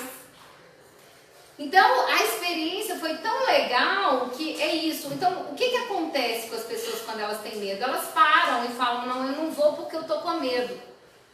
Não, eu não vou porque eu não tô com medo. Eu tô com medo, o medo serve para eu avaliar. O medo só serve para eu avaliar. Eu avalio, que foi o que eu fiz ali naquele primeiro momento. Não vou desse jeito que eu avaliei, que aquilo era complexo. Mas depois que eu já fui fazendo, a minha avaliação foi mudando. E aí eu já fui conseguindo. Então, se eu falar assim, você não teve medo nenhum da última vez. Não, um pouquinho de medo você sempre teve. Mas o tipo do medo, ele foi mudando. Então, o que eu estou dizendo? A gente pode usar isso de uma forma assertiva, indo para o enfrentamento e para a ação, ao invés de ficar na paralisação. O que as pessoas geralmente fazem com medo, elas param. E a gente pode agir. Se a gente souber como, claro que é fazendo uma avaliação. A gente precisa, o medo existe para a gente fazer a avaliação. Ele existe para a avaliação acontecer. Então você avaliou, testou, tudo bem. Agora avaliar e não testar, isso é que gera os problemas que a gente tem visto nos dias atuais. Então, esse quadro, tem depois também disso o quadro de erros de pensamento. O que eu fiz?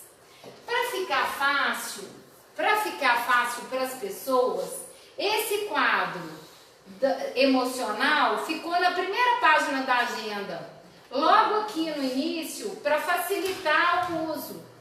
Então o paciente vai lá e esse outro aqui com os erros de pensamento ficou na última, para facilitar o uso também, eu não ter que ficar lá procurando aquele papel, porque são as duas coisas que vocês vão usar mais, a colinha maior vai estar nesses dois. Então, já que a colinha maior vai estar aqui, eles já ficam na contracapa para facilitar. Os erros de pensamento, eles são bons por quê? Porque eles nos ajudam a identificar os nossos erros de pensamento, os erros cognitivos.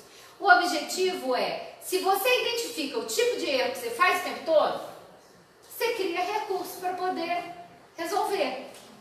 Então, por exemplo, se eu sou uma pessoa, eu vou contar para vocês, o meu erro principal é o de personalização. Tudo que acontece eu acho que é comigo.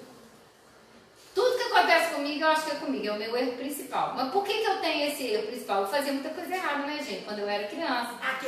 Você acha que é você, que é sua culpa, né? Né, eu fiz alguma bobagem. Então, assim, a bobagem só acontece comigo e não acontece com mais ninguém. É só eu que fiz alguma bobagem. Eu fiz alguma bobagem. É o meu erro principal de personalização. Então, eu lembro, uns tempo atrás, eu bati o carro uma vez, uma paciente minha. Na hora que eu saí, que ela saiu do carro, que ela olhou pra mim, eu falei, nossa senhora, tinha que ser eu. Só comigo que essas coisas acontecem. Quem é que bate o carro, faz autooperada com alguém conhecido e ainda uma paciente? Tinha que ser eu, né? Então, esse é o erro meu de personalização. Aí, depois, na hora que ela saiu do carro, ela falou, ai, graças a Deus que a gente conhecida. Eu falei, gente, graças a Deus que eu tratei ela direitinho. Ela falou, graças a Deus que a gente conhecida. Eu falei, também. A gente flexibiliza, né? Igual no exemplo mesmo que você foi falando do balé, né? Você estava certa, quanto é errado. A ideia é porque é o meu erro básico. Eu sempre acho que eu fiz o trem errado primeiro e depois agora depois que eu lembrei, eu acertei e a outra foi lá, né? Eu errei da segunda porque a outra errou. Duvidou se o senhor era certo mesmo. Não, ela não duvidou, não. Ela tinha certeza que ela tinha. Não é duvidar, não. É certeza que a gente sabe que ela É comigo, eu que estou fazendo a bobagem. Né? A bobagem é comigo. Então, esse é um erro de pensamento típico. Se eu observo, isso me ajuda a minimizar os efeitos disso. Mas isso não significa que eu vou deixar de ter esse erro, porque automaticamente eu faço ele. Mas eu minimizo a forma de isso acontecer. Eu já acho graça, eu já rio. Esse caso mesmo eu conto para vocês, né? Eu lembro que eu contando para uma ex-chefe minha uma vez, eu falei, você não vem falar que isso é erro de personalização, porque isso não é. E ela ria, e nós duas riamos do negócio. Então, quer dizer, eu começo a fazer piada, eu começo a fazer graça com o negócio, né? Eu falo, às vezes eu tenho umas dessas, não, ó, é porque isso, o Tico e Teco hoje não conversaram. Aí todo mundo começa a rir, né? Então, assim, eu comecei a aprender a criar outras formas de fazer isso diferente, mas isso não significa que no primeiro momento a minha avaliação não seja de personalização. Tá claro? E assim, a responsabilidade própria externa que aconteceu, uma pessoa tá mais calada, você já fica, será que ela está com raiva de mim, fazer alguma coisa para ela? Pode ser, também. O que eu fiz de errado? Esse é o erro de personalização. Tem várias formas. Pode ser o chefe tá lá brigando com todo mundo, dizendo isso aconteceu. Tô brigando com todos, você fala, é pra mim. É comigo, é pra mim. Então nós temos vários erros. Eu tô dando um exemplo de um que eu tenho. Para vocês entenderem o que são os erros. Por que para mim é importante saber que eu tenho isso? Porque eu já percebo isso, eu já depois tento minimizar não, esse é aquele meu erro. Na hora eu fico ali mobilizada por ele, mas num segundo momento eu já consigo identificar que nem tudo é verdade, só porque eu pensei isso. Né? Então, os erros, esse quadro de erros de pensamento, o objetivo dele é identificar os erros, normalizar e ajudar as pessoas a mudar o jeito de pensar. Aí, peraí, é esse aqui, ó. Eu pus errado no outro slide. Então, esse é o erro de pensamento. Então, tem pensamento do tudo ou nada, do 8 ou 80, né? Assim, que é aquela ideia de que se eu não for melhor, eu sou o pior. Tem o catastrofismo de que tudo de pior vai acontecer comigo, eu sou um azarado mesmo, não tem solução para mim, o meu dia é o pior de todos, eu sou a pessoa mais azarada desse planeta, é o catastrófico, né? Então, desqualificando, desconsiderando positivo, levar as críticas a sério, inventá-las, argumentação emocional, dizer que isso acontece porque eu sinto assim, como eu sinto medo, é verdade isso. Não, é verdade que eu sinto medo, mas não é verdade isso que eu sinto medo, né? Então, filtro mental e abstração mental, leitura mental é achar que eu sei o que está passando na cabeça do outro. Mas o outro me conhece há anos. O outro sabe como que isso acontece na minha vida. Então, ele já me conhece há anos. Ele deveria saber que eu não gosto disso. Isso é um erro de telepatia. O outro, às vezes, ele pode até te conhecer, mas ele não está prevendo que você vai pensar isso daquele jeito nesse dia específico. Às vezes não está nem prestando atenção que eu sei que você existe, né? Não está nem vendo, né? Então, super generalização, personalização, que é o que eu falei, declarações do tipo deve, deveria, tem que, as pessoas têm que fazer isso, as pessoas devem ser mais respeitosas umas com as outras. Isso são erros, né?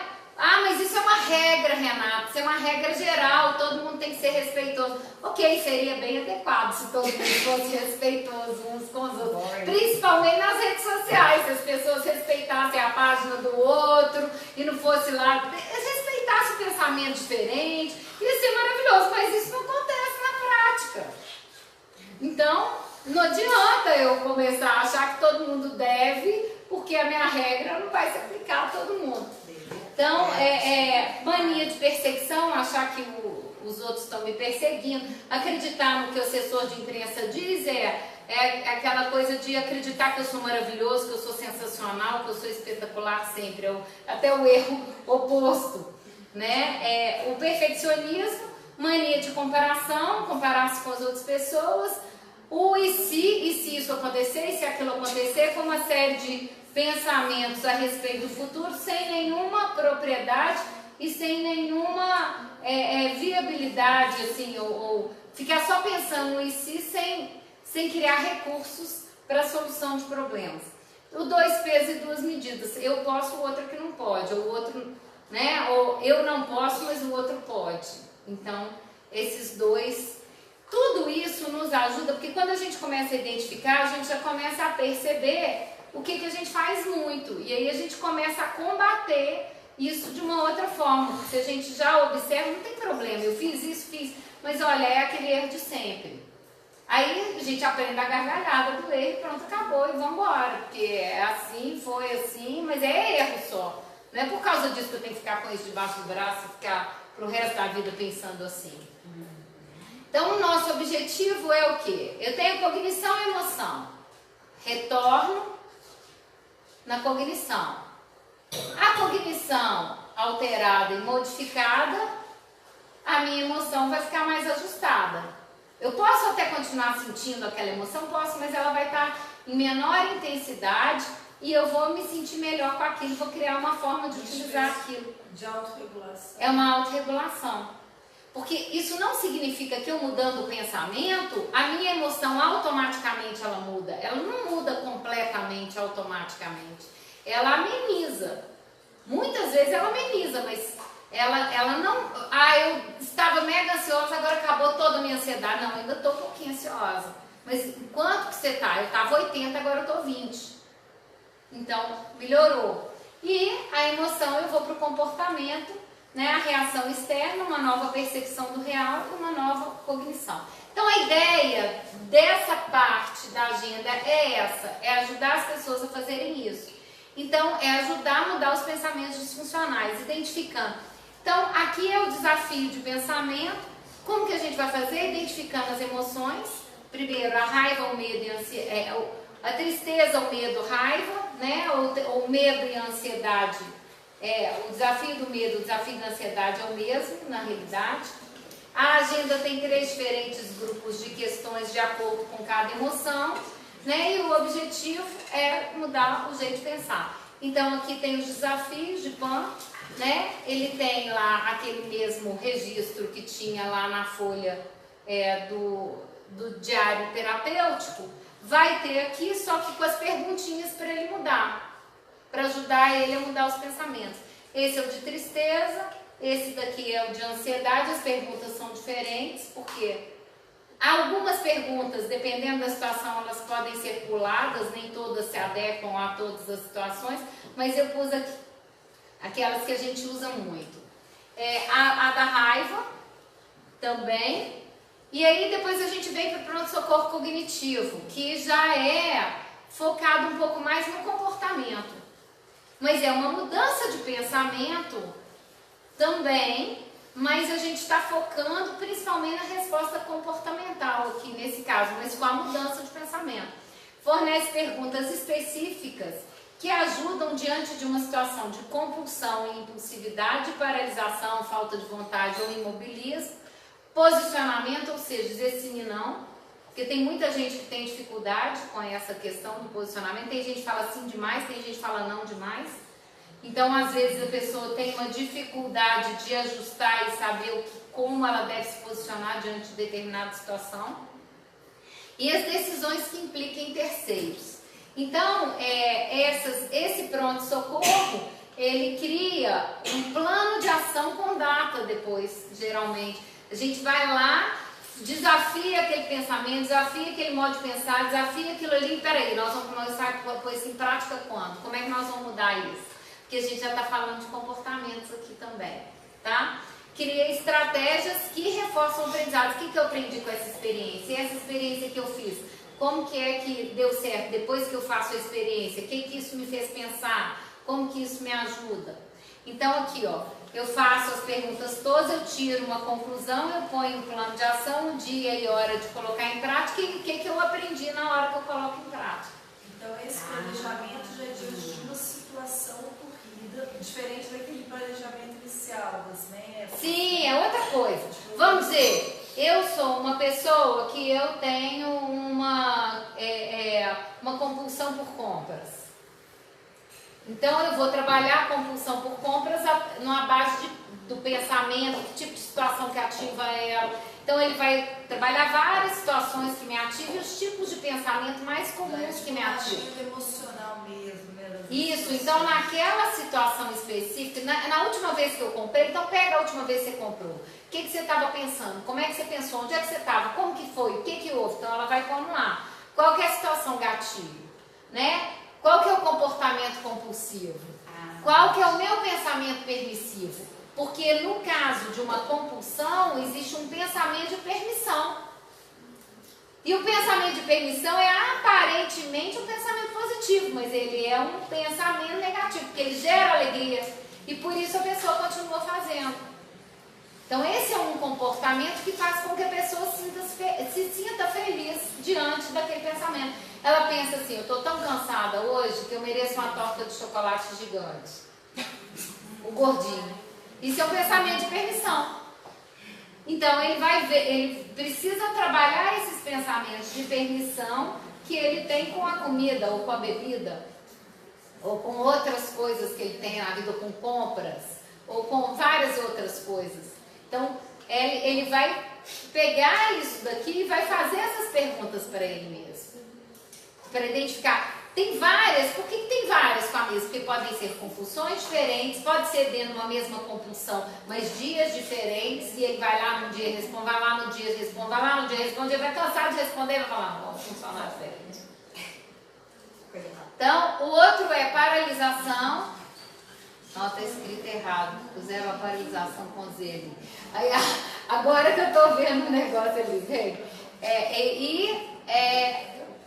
Paralisação, esquiva, evitação e desânimo.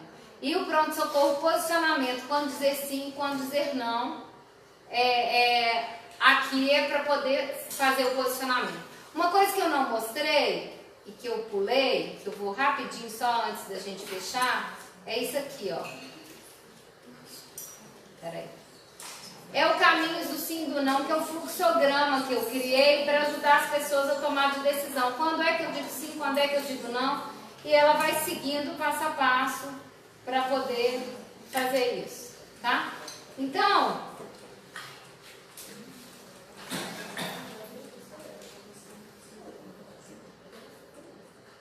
qual que é então as utilidades?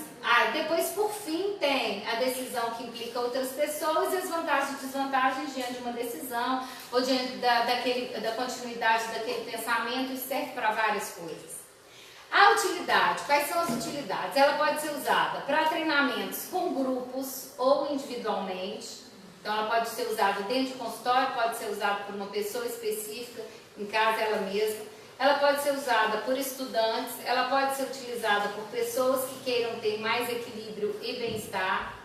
Ela pode ser utilizada por executivos, por funcionários de companhias, né? Por atletas, por pessoas com TDAH, pessoas que querem perder peso ou pessoas que precisam mudar hábitos. Então ela tem uma série de utilidades. Eu agora já estou com alguns treinamentos marcados. Um marcado para moçada, para jovens dentro de escola, já estou com alguns treinamentos marcados para trabalhar dentro de escola com jovens, e já estou com outro marcado para trabalhar com professores. Porque eu falo que o professor hoje ele está numa situação de vulnerabilidade incrível, e se a gente não ajudá-lo a modificar os pensamentos dele acerca do trabalho e criar um sentido do para que trabalhar, está muito difícil para o professor hoje dentro de sala de aula. É um desafio muito grande. Então, isso daqui vai servir para ajudar nesse... Então, eu estou com 2 projetos que já vão iniciar esse treinamento agora já durante esse ano. E o objetivo nosso, inclusive, com a certificação que vai acontecer na semana que vem, por exemplo, para os psicólogos ou educadores, eu posso certificá-los para vocês poderem utilizar esse material com grupos maiores e fazerem a apresentação desse material para uma escola, ou fazerem essa apresentação desse material para uma empresa, falar, olha, eu estou certificada para treinar, eu posso treinar as pessoas com esse material aqui porque eu tenho essa certificação desse material. Então, Então o objetivo é divulgar isso e que as pessoas possam, cada vez mais pessoas, ter acesso a isso como uma forma de promoção de saúde mental. O objetivo principal hoje em dia que eu vejo disso, não é só dentro do consultório, eu estou trabalhando com a terapia como questão de tratamento, mas ela pode ser usada como promoção, não somente como tratamento. E eu acho que a ideia é a gente desenvolver isso e as pessoas aprenderem a lidar com isso de uma forma que elas não precisem chegar tão doentes no consultório, como está acontecendo. Então, mesmo que elas cheguem no consultório já melhores, a gente já consegue, já fica mais fácil do psicólogo ir lá e ajudar e trabalhar em cima disso. Então, os benefícios, ela é uma ferramenta educacional, ela é fácil de seguir, ela tem um recurso, ela é um recurso terapêutico, mas ao mesmo tempo que ela é um recurso terapêutico, ela pode ser uma ferramenta de coaching. Então, ela pode ser utilizada para terapia, mas ela pode ser utilizada para coaching também. Porque uma coisa, só que o processo terapêutico é diferente do processo de coaching, são duas coisas diferentes, mas ela pode ser utilizada nos dois lugares, de formas diferentes, dentro daquilo que cada uma das coisas se propõe. Ele é um promotor de saúde mental, ela é preventiva e psicoeducativa. O objetivo principal dela é a flexibilidade, é a mudança de metas de medidas externas e socialmente compartilhadas para metas pessoais mais realistas e objetivas. Ela é ajudar na vida pessoal e profissional de uma forma mais equilibrada, né?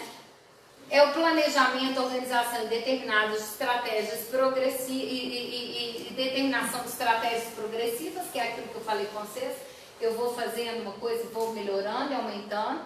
E a mudança do foco. Em vez de eu ficar no foco do resultado, do que é o resultado que eu quero obter, eu vou fazer no foco do processo. O objetivo é a gente focar no processo, que é o que eu falei aqui. Não é que você vai ter que fazer isso para o resto da sua vida. Você vai ter que, mudando a sua forma de pensar sobre aquilo, você vai criar um caminho diferente. E isso, porque as pessoas, quando elas focam no resultado, elas criam um mindset fixo. Elas têm uma ideia de um mindset mais fixo, que a ideia da Carol Dweck, que está voltada para a educação, que aí é uma outra história. Mas mesmo assim, a gente pode, através dela, ajudar as pessoas a estimular o aprendizado. Tanto que não tem problema se você não fez aquela meta do dia, aquele objetivo do dia. Qual foi o aprendizado que você tirou de lá? Não tem problema se você não deu conta. O que você aprendeu com isso? Como é que você pode fazer diferente? O que você vai mudar? Né? Aqui está a bibliografia. Gente, bem, é isso. Espero que tenham gostado. Né? Eu quero convidá-los agora. Né? A Ana quer tirar uma foto, Ana? Quer fazer o sorteio. Tem um sorteio? Não, mas eu vou tirar uma foto do pessoal que está aqui também. O grupo pode fazer os dois, não? Fica difícil? Né? Vamos tirar uma foto do grupo. Mas olha só, o pessoal que está aí online, nós vamos fazer o sorteio aí. E o pessoal que está aqui, a gente vai fazer um sorteio de 2. E aí eu quero convidar quem tiver interessado. Os psicólogos estão me ouvindo online, os psicólogos estão aqui. A gente vai ter o início do curso de certificação, vai ser no dia 28 e 29 de março, agora quinta e sexta-feira da próxima semana. E no sábado e domingo a gente tem um curso que é de trauma e transtorno de personalidade para os psicólogos. O treinamento pode ser feito também por pessoas geral. A certificação é mais para as pessoas da área educacional, psicólogos e tudo mais. E aí a certificação, mas o treinamento pode ser feito por qualquer pessoa que queira fazer, que é esse primeiro módulo da certificação. Então, o primeiro módulo da certificação ele é aberto para o público em geral, para as pessoas que querem criar autoconhecimento, aprender a utilizar melhor essa ferramenta, fazer uso disso, entender como que isso funciona. Então, é quinta e sexta-feira o dia todo. E no sábado e domingo a gente tem o curso de trauma e transtorno de personalidades voltado para a prática da TCC. Então vão ser 4 dias direto. Quem gostou da apresentação, queria depois que comentasse, que falasse lá na nossa página depois. A gente quer o retorno de vocês, comentários também.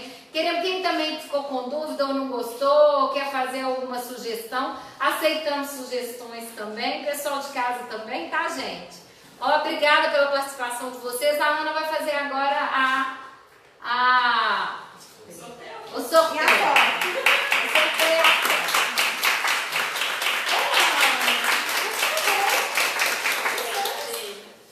Tá, vamos fazer primeiro no online.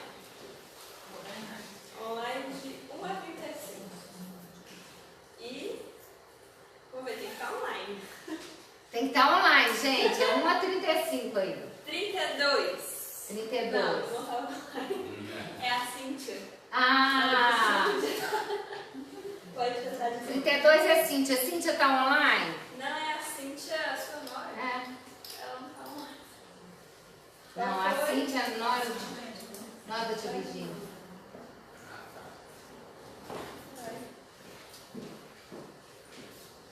Então foi.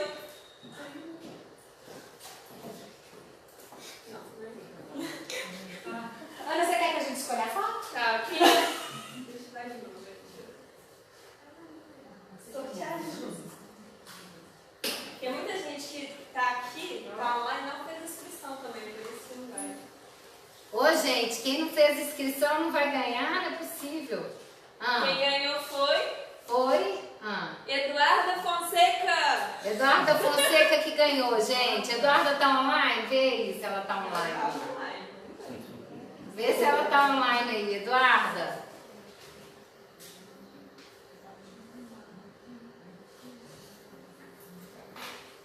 Vamos ver. Vamos ver. Enquanto ela responde, vamos fazer o dos presenciais. Vamos fazer pro pessoal que tá aqui. Aí, Presencial. vai de 1 a 42.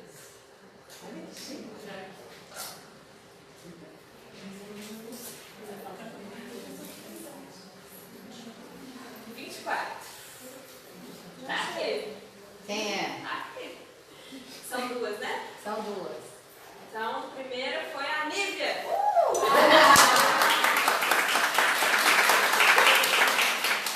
Você tá aqui. Que bom. Aqui, ó. Ganhou. Aqui, ó. Deixa eu tirar a foto. Como que tira foto no iPhone? Dá pra olhar.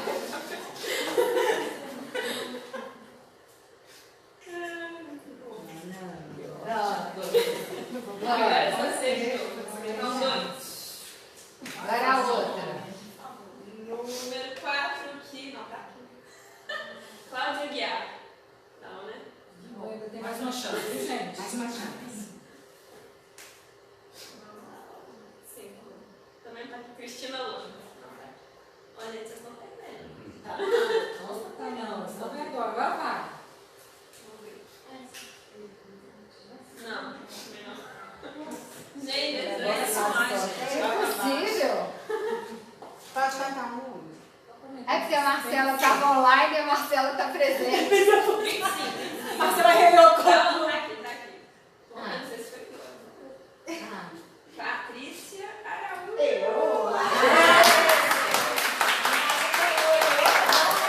Você vai ganhando outra vez. Agora você que ganhou, amor. Olha, Não é? Aqui, ó. peraí, que a gente tá. Com Samsung. Agora tira uma foto de todo mundo. Vamos ver o online. Não, Eduardo não está online. Não? Vamos sortear de novo. Se não tiver online, só tem pra mim. Eu vou online, por isso que a gente tá foto online, não foi entendendo mais. Não é 35. Ali, ó. Dá pra fazer ali. 17. Online. Rita Calil, acho que ela tá. Rita Calil, tá online, Rita? Tá online, tô vendo ela aqui. Rita Calil, ela Acabou de tá. falar que semana que vem está aqui no curso. Então pronto. Então você ganha aqui, pode ser, Rita? Semana que vem você tá aqui, você ganha aqui, pode ser? Pronto. Joia. Joia, gente, pronto, já Deus. Obrigada pela presença de todos. Né? Espero que tenham gostado. Se alguém quiser conversar, perguntar, alguém quer fazer alguma pergunta aqui? Vamos embora. No caso de quem não tem disciplina, porque esse trabalho todo você tem disciplina para você conseguir fazer isso. Como é que... Não tem problema. O tempo que eu teria que me dedicar a preparar isso. Olha só, a questão da disciplina, ela tem o seguinte, você tem que criar estratégias. Você não precisa inicialmente, você lembra que eu falei de estratégias progressivas? Se você falar, eu hoje vou tirar o dia inteiro para fazer isso daqui, meu amor, não vai dar. Você não vai fazer, você não vai conseguir, não vai ter como. Se você tirar todo dia, um pouquinho, para você poder, você começar lá, por aquele pendências. Então hoje eu vou fazer meu quadro de pendências. Igual é fácil. Vou pôr minhas pendências todas lá. Amanhã eu vou fazer o meu quadro de setores da vida. Ah, tá demorando, leva 3 dias para fazer. Não tem problema, leva 3 dias, leva 5. Não tem problema. Depois eu vou lá e faço a minha lista de problemas e metas. Já estou começando. Aí eu vou caminhando. Eu não preciso entender que eu posso criar algumas estratégias no sentido de pôr um horário, ou pôr uma determinada hora para poder iniciar. O que acontece com as pessoas que têm uma dificuldade de disciplina? Elas esquecem, elas começam a fazer aquilo, no outro momento elas estão fazendo uma outra coisa. O que a gente tem que fazer não é brigar com a gente mesmo e falar, nossa, eu não fiz aquilo, o que é que eu não fiz? É assim. Aí eu estou lembrando disso agora, eu posso fazer isso agora, senta e faço. Acabou. Lembrei disso agora, senta e faço. Não, lembrei disso agora, não vou poder fazer isso, mas eu posso fazer isso 8 horas da noite. Põe lá na sua agenda do seu celular, manda seu celular te despertar, faz isso. Na hora que você lembrar. Se você parar, porque aí o que acontece? Você começa. O que a gente não pode é querer uma coisa muito sensacional e espetacular, porque aí você não vai dar conta de cumprir. Você entendeu o que eu estou colocando? Eu tenho que ir começando do jeito que dá. Ah, se não deu para fazer, vai dando. Vai mais ou menos, mas faz. É preferível você fazer mais ou menos. Eu falo com os pacientes. Ah, mas Renato, fazer 5 dias na semana, não tem problema, não faz 2. Tem problema, faz 2 dias na semana. Tem 2 dias, você pode tirar e falar, hoje eu vou fazer só para eu verificar como é que eu estou funcionando. Então faz 2 dias. Eu tenho alguns pacientes, os obsessivos fazem todos os dias. Agora, fora isso, perfeccionistas também, no geral. Mas assim, fora esses 2, os outros, eles falam assim, esqueci do seu dever de casa. Trouxe, não, como é que nós vamos fazer para a gente fazer o dever de casa da próxima vez? Então vamos fazer o seguinte, por que está difícil? Ah, porque você me mandou fazer a semana inteira. Então vamos fazer um dia? Se você fizer um dia, já é um começo. É isso que a gente tem que começar a entender. Eu não tenho que cobrar uma coisa perfeita, porque a coisa perfeita, se eu ficar esperando a coisa perfeita acontecer, você não vai nunca sair do lugar. Então, é preferível você começar a fazer de alguma forma, mesmo que seja meia trabalhada, do que você não fazer de jeito nenhum. Entendeu? Você pode marcar um dia para poder iniciar esse processo. Por isso que eu estou marcando o treinamento, porque o treinamento faz o seguinte, a pessoa vem e faz aqui junto comigo aquela primeira parte, que é o mais difícil. E aí depois ela vai para casa e ela vai fazendo o resto do treinamento dela não para casa, mas ela aprende a fazer aqui junto. E ela aprender a fazer junto meio que obriga ela, já resolve metade do problema. Por isso que eu marco os treinamentos. Então os treinamentos, por exemplo, de empresas ou de escolas, tudo é pra, a gente faz junto com eles, não deixa fazer em casa. Vamos fazer ali, agora, naquela hora, para a coisa poder acontecer. Tá? Tem que começar. Começa de qualquer jeito, não tem problema. Qualquer coisa que você fizer vai te ajudar. É melhor você fazer alguma coisa que você não fazer nada. Eu falo, fez alguma coisa, fez, está ótimo. Tem todos os recursos lá, mas a gente não precisa cobrar dessa coisa tão perfeitinha, não. Mais alguma dúvida, gente? Dúvidas? Perguntas, comentários? Alguém quer fazer algum comentário? Nossa, adorei, tô doida para começar. E ainda fui sorteada. Já posso começar. Então pronto. Gente, boa noite, pessoal de casa. Prazer de estar com vocês. Espero estar com vocês em outras. Espero que vocês tenham gostado e a gente vai estar junto em outras ocasiões, tá? Boa noite.